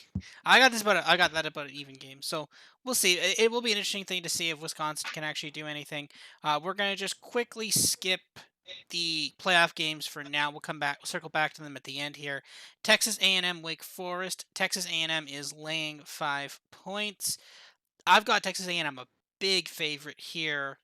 Yeah, I mean, as much as I'd love to try to bet Wake Forest, I gotta take Texas A&M here. I think they're just a better team. I think I think Wake Forest has some fun moments, but I think their defense is just really bad. I think you go up against an SEC defense and you're done. I don't think this game is going to last very long. What do you have here, Dylan? Yeah, I think you're talking sense, but maybe I have an ACC bias now. Mike Elko is gone, the defensive coordinator at Texas A&M. I don't know how much of an effect that's going to have. I think A&M's been a big disappointment, and you know me, I like my gunslinging quarterbacks, so you know what? I'm going to take Wake Forest. I took North Carolina to beat A&M last year too, and I was wrong. I'm sure I'll be wrong again, but I just like Wake Forest. I think they've been such a good story of football this year, and they got the superior quarterback. So for me, that's how I'll justify it. Buck, what about you? Yeah, my model, I liked Wake Forest all year, maybe a little bit irrationally so at times. But God, they're a fun team to watch. I'm kind of unclear on what's going to happen. As Dylan mentioned, Mike Elko's gone. So usually, you can fill in for one game without too much of a step back. But Dave Clawson's offense is not just like preparing for 3 yards in a cloud of dust. It's that somebody called it like the walk the dog mesh point or whatever it is, where they just kind of stand there forever until somebody in the defense moves. Tough to prepare for. So I don't know what to expect for that. The thing that stands out is, two things stand out to me. You've got a total of 60, which is high for college. And then one thing that we haven't mentioned, Zach Calzada, who was the quarterback for the last half of the season, has transferred to Texas Tech. I looked it up, and Haynes King, the starter, actually is not coming back this season, is with the expectation. So that means they're the QB3. So you give me brand new quarterback who couldn't beat out a couple, Zach Calzada, who kind of was whatever, coupled with a really good defense. I think there's going to be, and then you have Jimbo Fisher kind of overseeing it all. I think it's going to be a lot of boring football on one side and taking the air out of the ball. So I'm leaning towards the under 60 in this one more than either side. That's a good point. Actually, I'm not sure who I actually have as the quarterback here. I may not have made that adjustment. So yeah, if I make that adjustment and I see it, I might take Wake Forest. Then I do kind of like Wake Forest, but yeah, an under in this game, that does seem like a lot of points. Texas A&M's team is it's a decent. It is an SEC defense, but yeah, I mean Wake Forest will slow up Wake Forest a bit, but Texas A&M offense is not outside that Alabama game. They're not really blowing the doors off of anybody. Okay, just one quick second. It is okay. Next up, Washington State versus Miami of Florida. U of Miami. Miami, Florida is -2.5. Again, I don't think Manny Diaz will be coaching this game because he was fired. I wouldn't if I was him. Um, and Mario Cristobal will not be coaching this game either because he'll be focusing on recruiting. Miami -2.5. I don't like that at all. I kind of let me just. Oh, I haven't. So for some, yeah, I forgot to enter. I have to enter the game in a certain way, and I just typed in Miami. I didn't type in Miami bracket FL, so my model didn't do this game. But I actually like Washington State here. Give me the Cougs. I've actually liked them a lot in the last bit of the season. I think I'll be taking them on the money line. What do you think, Buck? What do you have here? Yeah, really weird story where you didn't just lose the head coach, but you lost, I think, like a total of 4 coaches on that staff. And they did so well that they hired the interim, which I think actually made sense just because they've had a couple of, colorful head coaches and they didn't want colorful again. My metrics actually show Washington State a field goal better. So I will look to take them money line straight up, let alone plus any points. Yeah. Dylan, what about you? Yeah, I got Miami. I'm not happy about it, but I've got it. Here's the thing with Miami. I don't understand that program. They are in the ACC, which is a weak conference. They are situated in Florida, which is the best state for producing high school talent. They are best situated in Florida for getting that talent, being in Miami-Dade, which is where most of, I think, that talent comes from. Their rivals in that state are not good. Florida State is abysmal, and Florida is just Florida.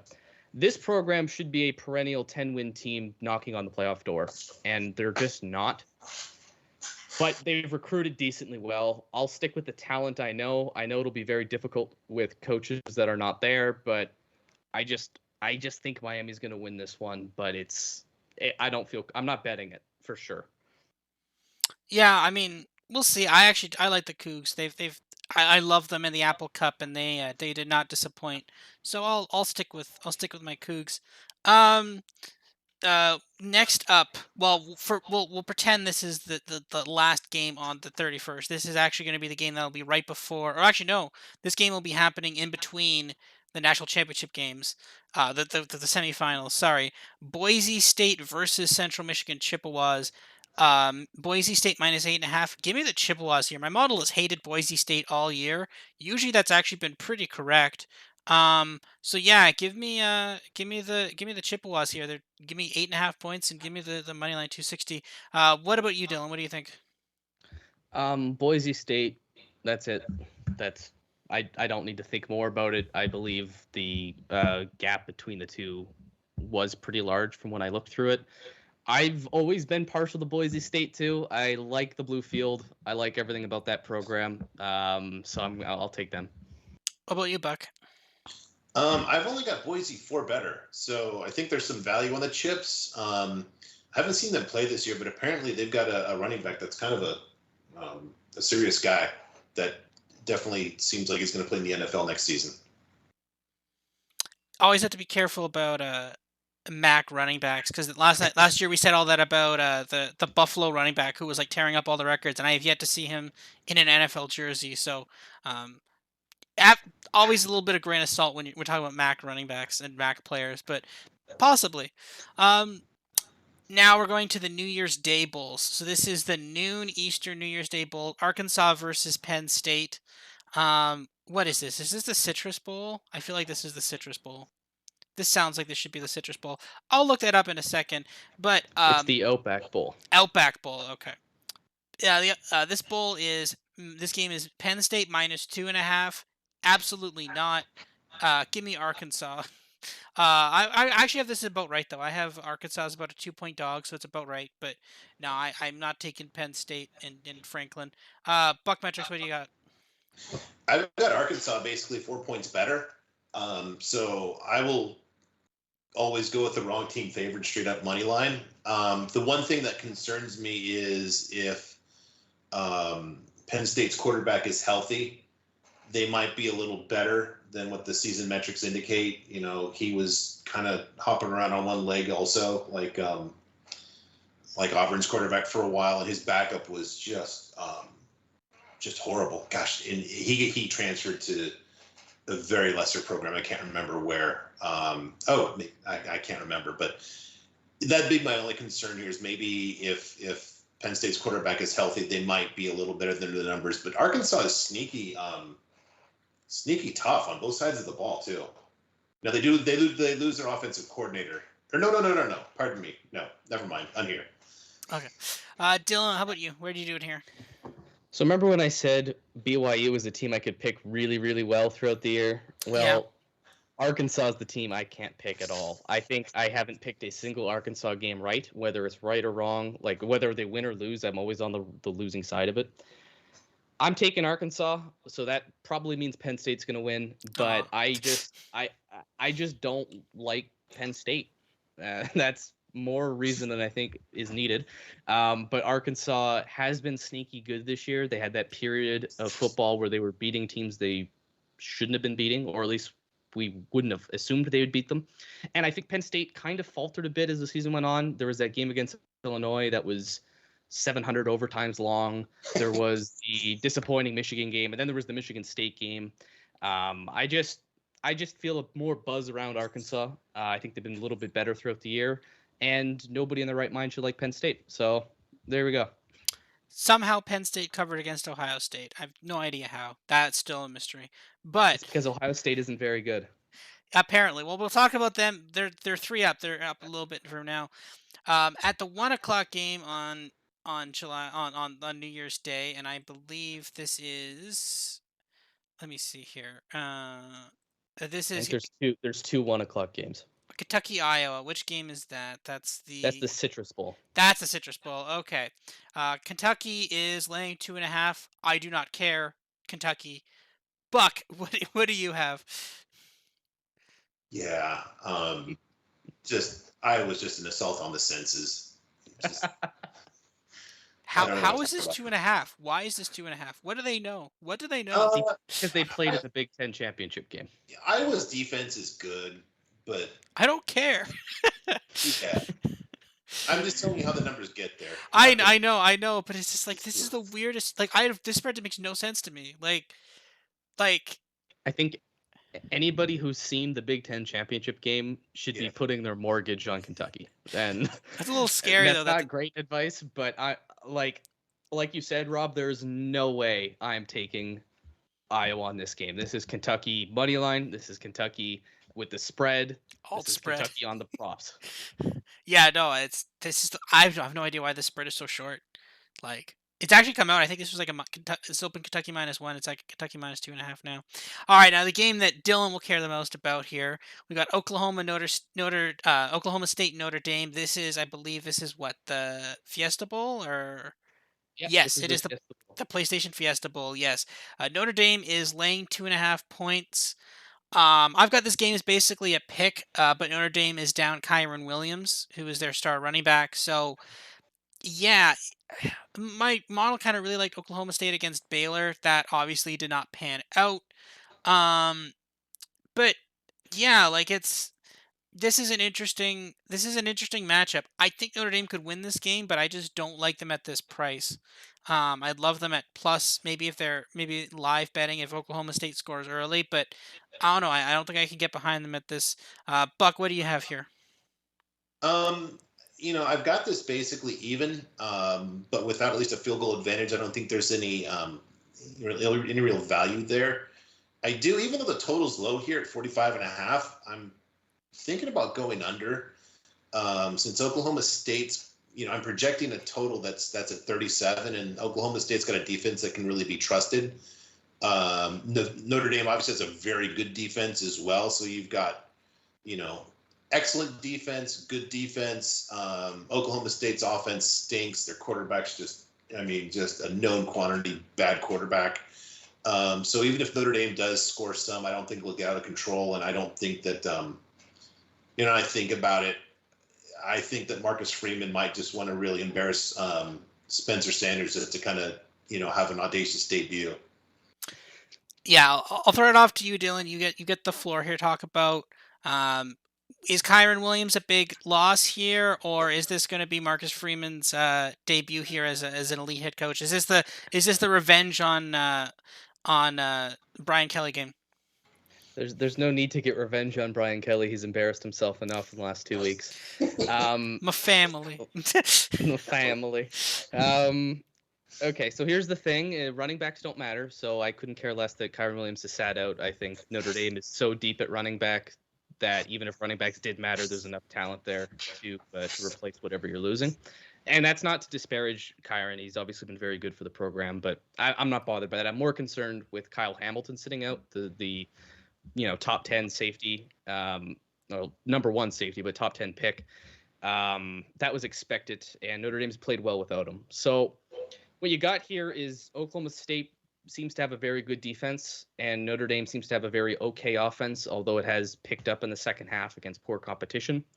You would expect this to be a tight game, but I actually think Notre Dame's going to score a lot of points.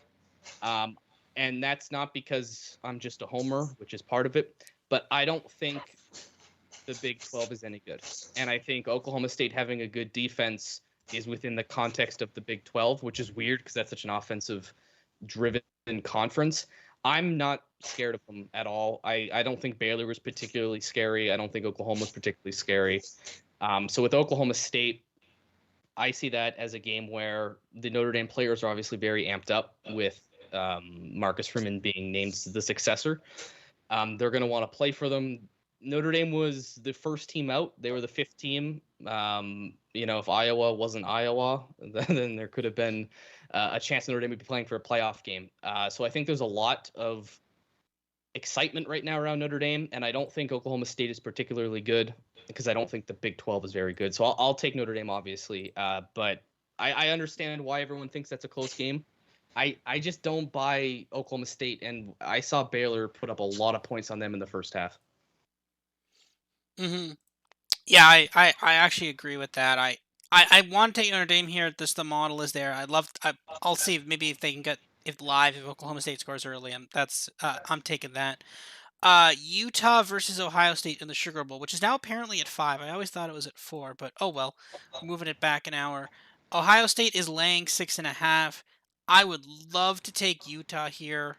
Maybe my model just hates Utah, but it just hates Utah against Oregon, but I've got Ohio State as over a touchdown favorite here, but I'd love to take Utah here.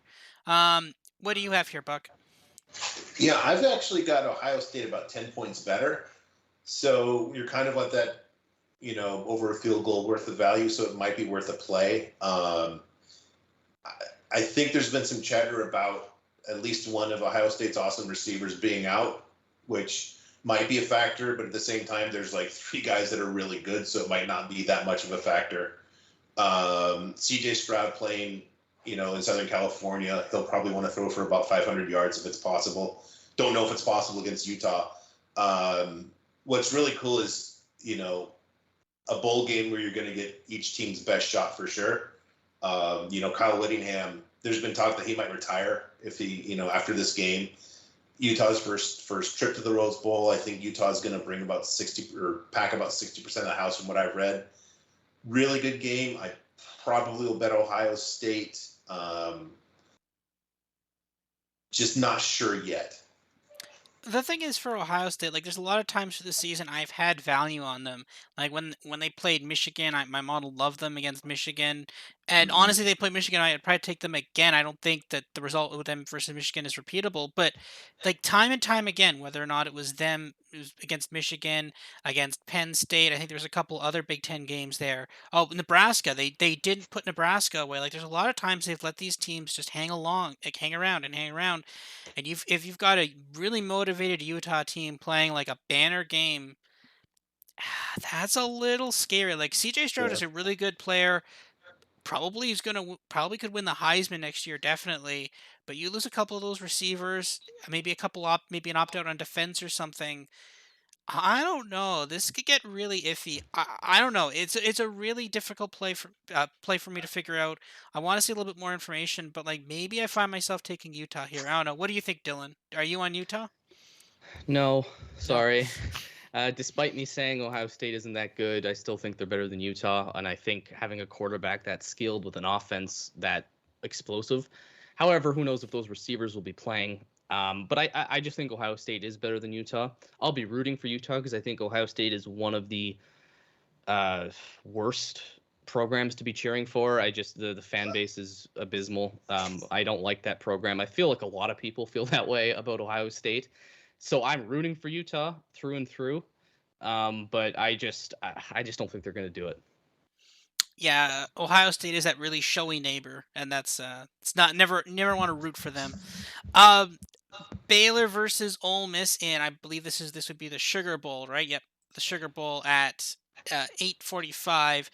Um, Baylor is laying a point and a half. I don't get that at all. Um, I've got where do I have Ole Miss here? Do I not have Ole Miss on this? Oh, maybe. I guess it didn't work. I guess it's keyed in as Mississippi. I guess. But yeah, I'm taking Ole Miss here. Give me the points and the money line here. I don't think Baylor's that good, despite them winning the Big 12 championship game. I don't think they're really that good. I think it was just kind of a drag out. I think whoever won that game. I mean, again, Oklahoma State had 4 shots with goal to go to win that game, and they couldn't get it done. Um, yeah, give me Ole Miss Matt Corral last college football game before he goes to become a Detroit Lion. Yeah, give me Matt Corral. Dylan, what do you think? Well, Buck knows my answer already. I'm a big Matt Corral guy. I have been for a long time. It sucked that Ole Miss fell apart a little bit there because he was my early Heisman favorite. I do like Baylor. Notre Dame owes Baylor a big thank you twice now. 2012 they beat Oregon, or no, they beat Kansas State. Stanford beat Oregon, and of course this year they beat Oklahoma State. But at the end of the day, I think, assuming the quarterback is playing, Ole Miss is the way to go with it. I like Baylor, but if Corral's playing, I got to go Ole Miss. That was a really like that game against Alabama. If they had won that game, he would have won the Heisman, which is really stupid that that's the way we decide awards in college football. But I mean, like they messed up that like Lane Kiffin went for it on like 4th and 3 from their like 40-yard line. If he didn't do like stupid shit like that, he may have actually won that game. Like I get the point of being aggressive, but like they could have beaten them. They were a very beatable team. We are a Clay Helton reference away from hitting the trifecta of USC head coaches. Well, you just mentioned him there, so there we go. Bucks, what do you have here? I actually show Ole Miss about 5 points better. Yeah. I really like the matchup. I'm curious to see Dave Aranda against the Ole Miss offense. Ole Miss is who I was thinking about losing their offensive coordinator. I don't know if Jeff Levy is going to be around to call plays or Kiffin said he's going to call plays, which will be kind of interesting. I heard Kiffin calls the plays anyway. That's what was so interesting about that hire. That I heard Levy wasn't the play caller. Obviously, he's still the offensive coordinator, but I heard Lane Kiffin had his fingerprints all over the offense. Okay. So even more. And I think, I've got Ole Miss almost with a 60% win probability, so I'll take a money line. Yeah, I think that's the play here too. Tuesday, January 4th, which is the last bowl game. This is the Tax Act Texas Bowl. God, it's a horrible name. LSU versus Kansas State, two teams that do not play in Texas. Kansas State is laying 1 point against LSU. I'll take Kansas. My mom really loves Kansas State. I don't know why it really liked Kansas State against Texas, and then Texas won that game randomly for no reason. I don't know. Probably give me Kansas State. I think this LSU team is pretty much done. I think that was like the last goodbye Coach O game when they beat Texas A&M. I think they're kind of done here. What do you think? Dylan? Kansas State. Buck? That's all that needs to be said. Yeah, I've got Kansas State about 5 points better than LSU, and I'm wondering about the LSU quarterback position because I think Miles Brennan, he was in the transfer portal and then he came out. Max Johnson is in the transfer portal, so I literally don't know if we're talking who's going to play here, QB 1, 2, or 3. It's interesting. I don't think Coach O is coaching this one as well. I think the season finale was his last game, and Kansas State is just better. I like their coach. He was really successful up at wherever he was in the Dakotas. Apologies to those folks. Don't know which one it was exactly, but he's good. And I like him money line again. I show them again, just like Ole Miss, about 60% win probability. So I'll take a money line. That Coach O firing was just so weird. They're just like, yeah, he's gone, but he's going to coach the rest of the season. Be like, okay, that's a really weird thing to say, but yeah, it was just such a weird fire. I completely understand why they fired him. Definitely the right move to fire him after what he did, but yeah, no, that's such a weird thing. All right. The main course here, college football playoff, the semifinals. Cincinnati versus Alabama. Alabama is laying 13.5 points. I don't care. Well, I mean, obviously my model has value here, but like, if you are not rooting for Cincinnati in this game, you have no heart. I don't like. This is the pinnacle game of like the underdog. Cincinnati is literally the underdog here. This has you can remember back to Boise State versus Oklahoma, the Fiesta Bowl from a long, long time ago, when you finally let a team in, for like a non-Power 5 conference team, you let them into a major bowl, and then they take the favorite out. I'm going Cincinnati here. My model actually has value on Cincinnati, but yeah, I'm taking the 13 points, and I'm taking the money line too. Dylan, what do you got? Yeah, I'm rooting for Cincinnati big time. I love everything they represent right now as a chaotic force in college football. I've got a lot of respect for them for obviously beating my team, but you have to go Alabama. You just have to. I'll maybe take them to cover, but picking them outright, betting against Alabama is never a smart decision. That's what I've learned. And college football, as fun and as chaotic as it is, unfortunately always favors the big guys, I think, in the end. So I'll take the Crimson Tide. Buck, what do you got? So I'll just give a little bit of background. I want to explain my work before I give the answer. Alabama has 3 really crummy performances. They have the near-death experience against Florida, which was just awful.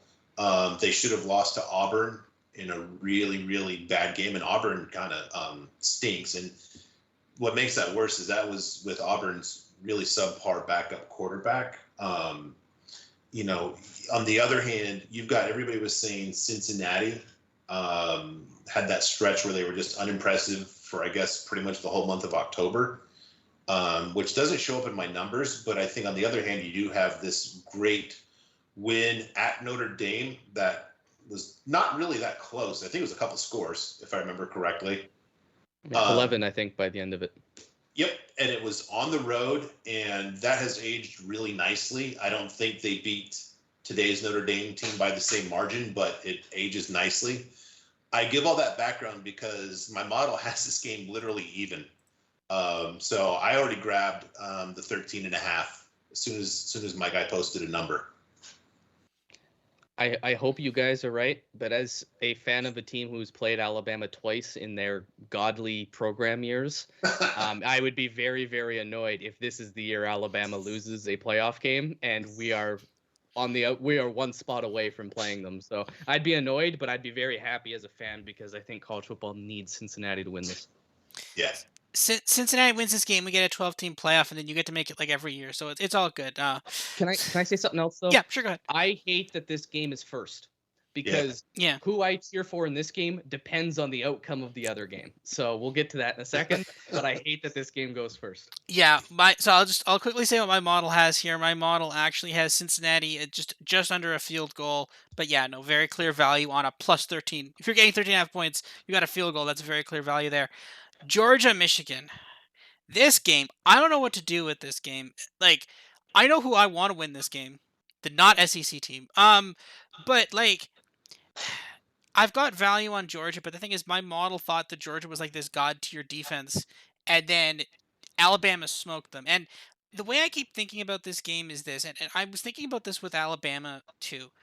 Georgia relies on you, like it relies on bad offenses doing bad things. It's like, okay, we're gonna put you in a bad position, so we're gonna stop you. We're gonna we're gonna stop you immediately, so we're gonna back you up in your own end zone. We're gonna get a safety or a turnover or an interception, and then we're gonna slowly score, and then we're gonna make it so there's even more and more pressure on you, and then we're just gonna keep ramping up the pressure, and you're gonna make a mistake. Like against Florida, the game was like tied, and then suddenly with like 2 minutes left in the half, suddenly Georgia jumped out like and scored a bunch of points, and then the game was over basically.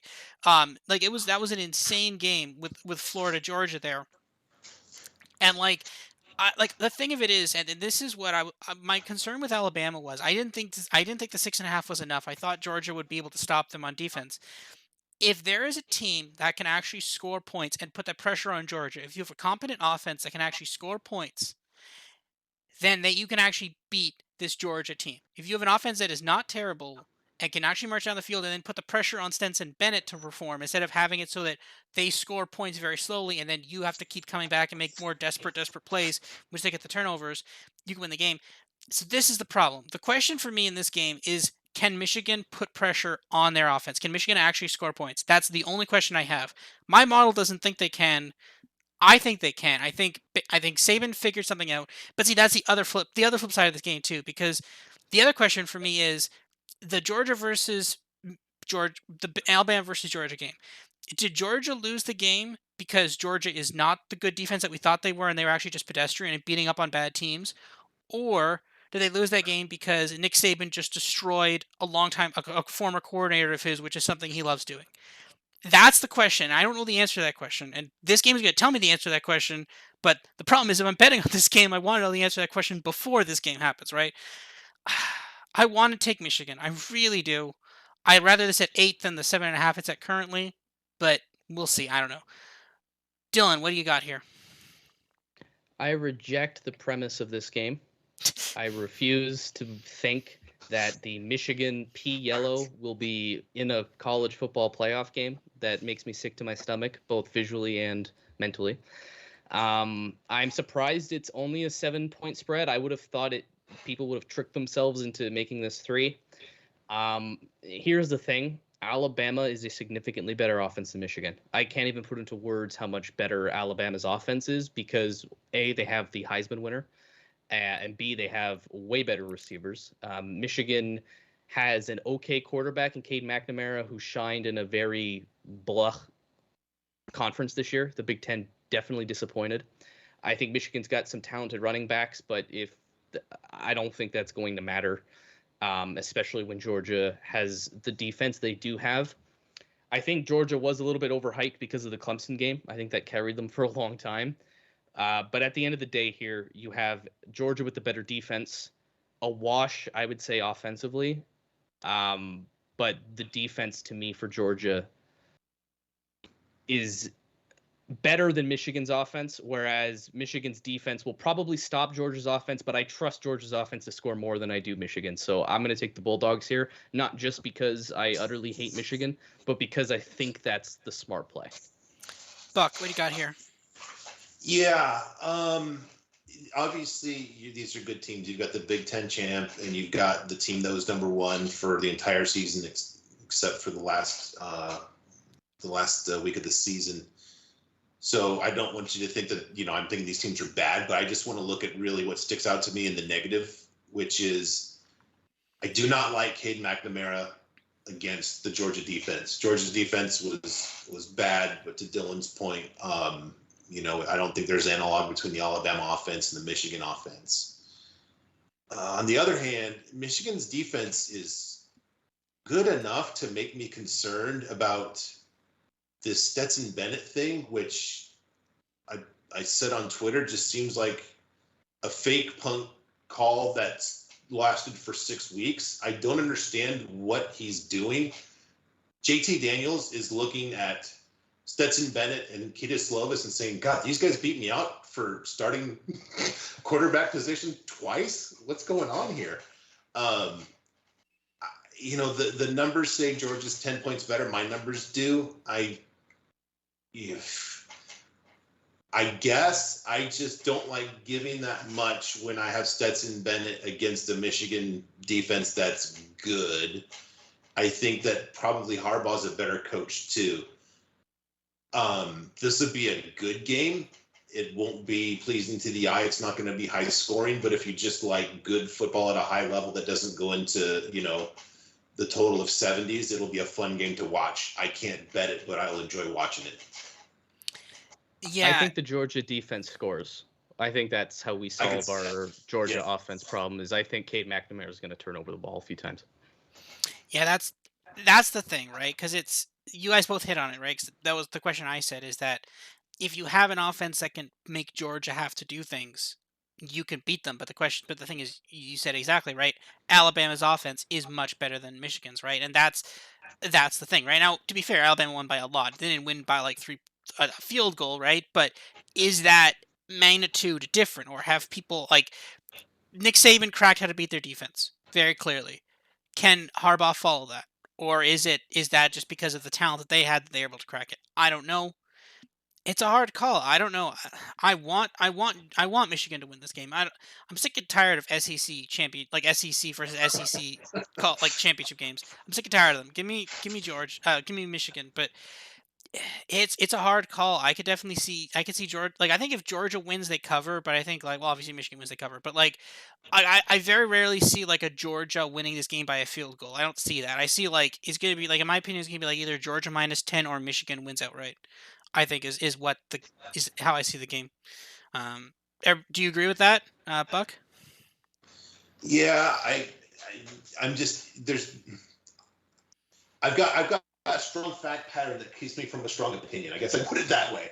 There's just so many contravening, just strong facts, and at the end of the day, I'm kind of still in love with the Georgia defense. I guess bottom line. Yeah. It's Dylan. Any more thoughts on that, or? Yeah, I think Michigan is a good team, but I think Georgia being number one all year wasn't just a fluke, and I think I'd rather treat the Alabama game as the fluke than Georgia's entire season. The only thing I would disagree with Buck is he said John, or sorry, I don't know if it's John or Jim, but he thinks Harbaugh is better than Kirby Smart. I don't value Kirby Smart that highly, but I also don't think that highly of Harbaugh. I think Michigan has been very bad in big games for so long under him that I question his ability to plan for a big game. They did beat Ohio State, so you got to give them credit there. I'm nervous. I don't know if I'll even watch the game because the thought of Michigan winning it really upsets me. So that's why I would rather it be the first game, because then if Michigan wins, I'm cheering for Alabama. But if Michigan loses, of course, I want Cincinnati to go all the way. So, yeah, that's my last thought on it. It's going to be a good a good game, I think, because either it'll be a blowout or we'll get a close game, and both of those are good for me. And then, I think the storyline has got to be Cincinnati. I think that's the season in a nutshell. It's been a weird one, and I think Cincinnati embodies that. So if they can get that done, it'd be a really fun and happy football season. What would you say if it was a Michigan-Cincinnati final? Well, I mean, I would straight up buy a Cincinnati jersey and everything. I don't know if we can get those in Canada. I don't know. Yeah, that's a good question. I'm just concerned that game would be too close. Like, the thought of Michigan somehow stumbling into a national championship is obscene because they are a good team, but they're not a national championship team. So that scares me. But I do think Cincinnati could beat them. So it wouldn't be like the end of the world. But yeah, Cincy's got a shot. They do have a shot, which I don't think we could ever say that in any other year. Yeah. Well, so okay, let's go around. What do we think are the championship game matchups? What do we think? Buck, you go first. Boy, buckle up. Here comes excitement. Georgia and Alabama Part 2. Yippee. The matchup that nobody outside the South wants to see. They're the two best teams. I think it'll be a better game this time. I don't think that Kirby threw the game. I don't know if he had his A+ game. I just that defensive effort was so atypical that I think if anything, they might, if there is a rematch, Georgia could really just prove a point. Dylan? Yeah, I fully agree. Unfortunately, I think that's the game. I think the ideal game would be Cincinnati versus Georgia. I think that's a lot of fun because I think that's two fairly matched defenses, and I think two fairly matched offenses. In fact, I might give Cincinnati an offensive edge. So I think that's the best game we could get. But yeah, I'm too cynical. College football has been so top heavy in the last few years that it's hard to have any faith in anything other than Alabama. And that's a shame. But in that game, I think Georgia could win that game. But unfortunately, I think it's going to be a repeat of 2 weeks ago. Yeah, I mean, so I guess you guys are both going Alabama, Georgia. I'm gonna go Cincinnati, Georgia. I know that's crazy, but I think it could happen, and we'll see. We'll see Cincinnati. We'll see what the line is, but yeah, I don't.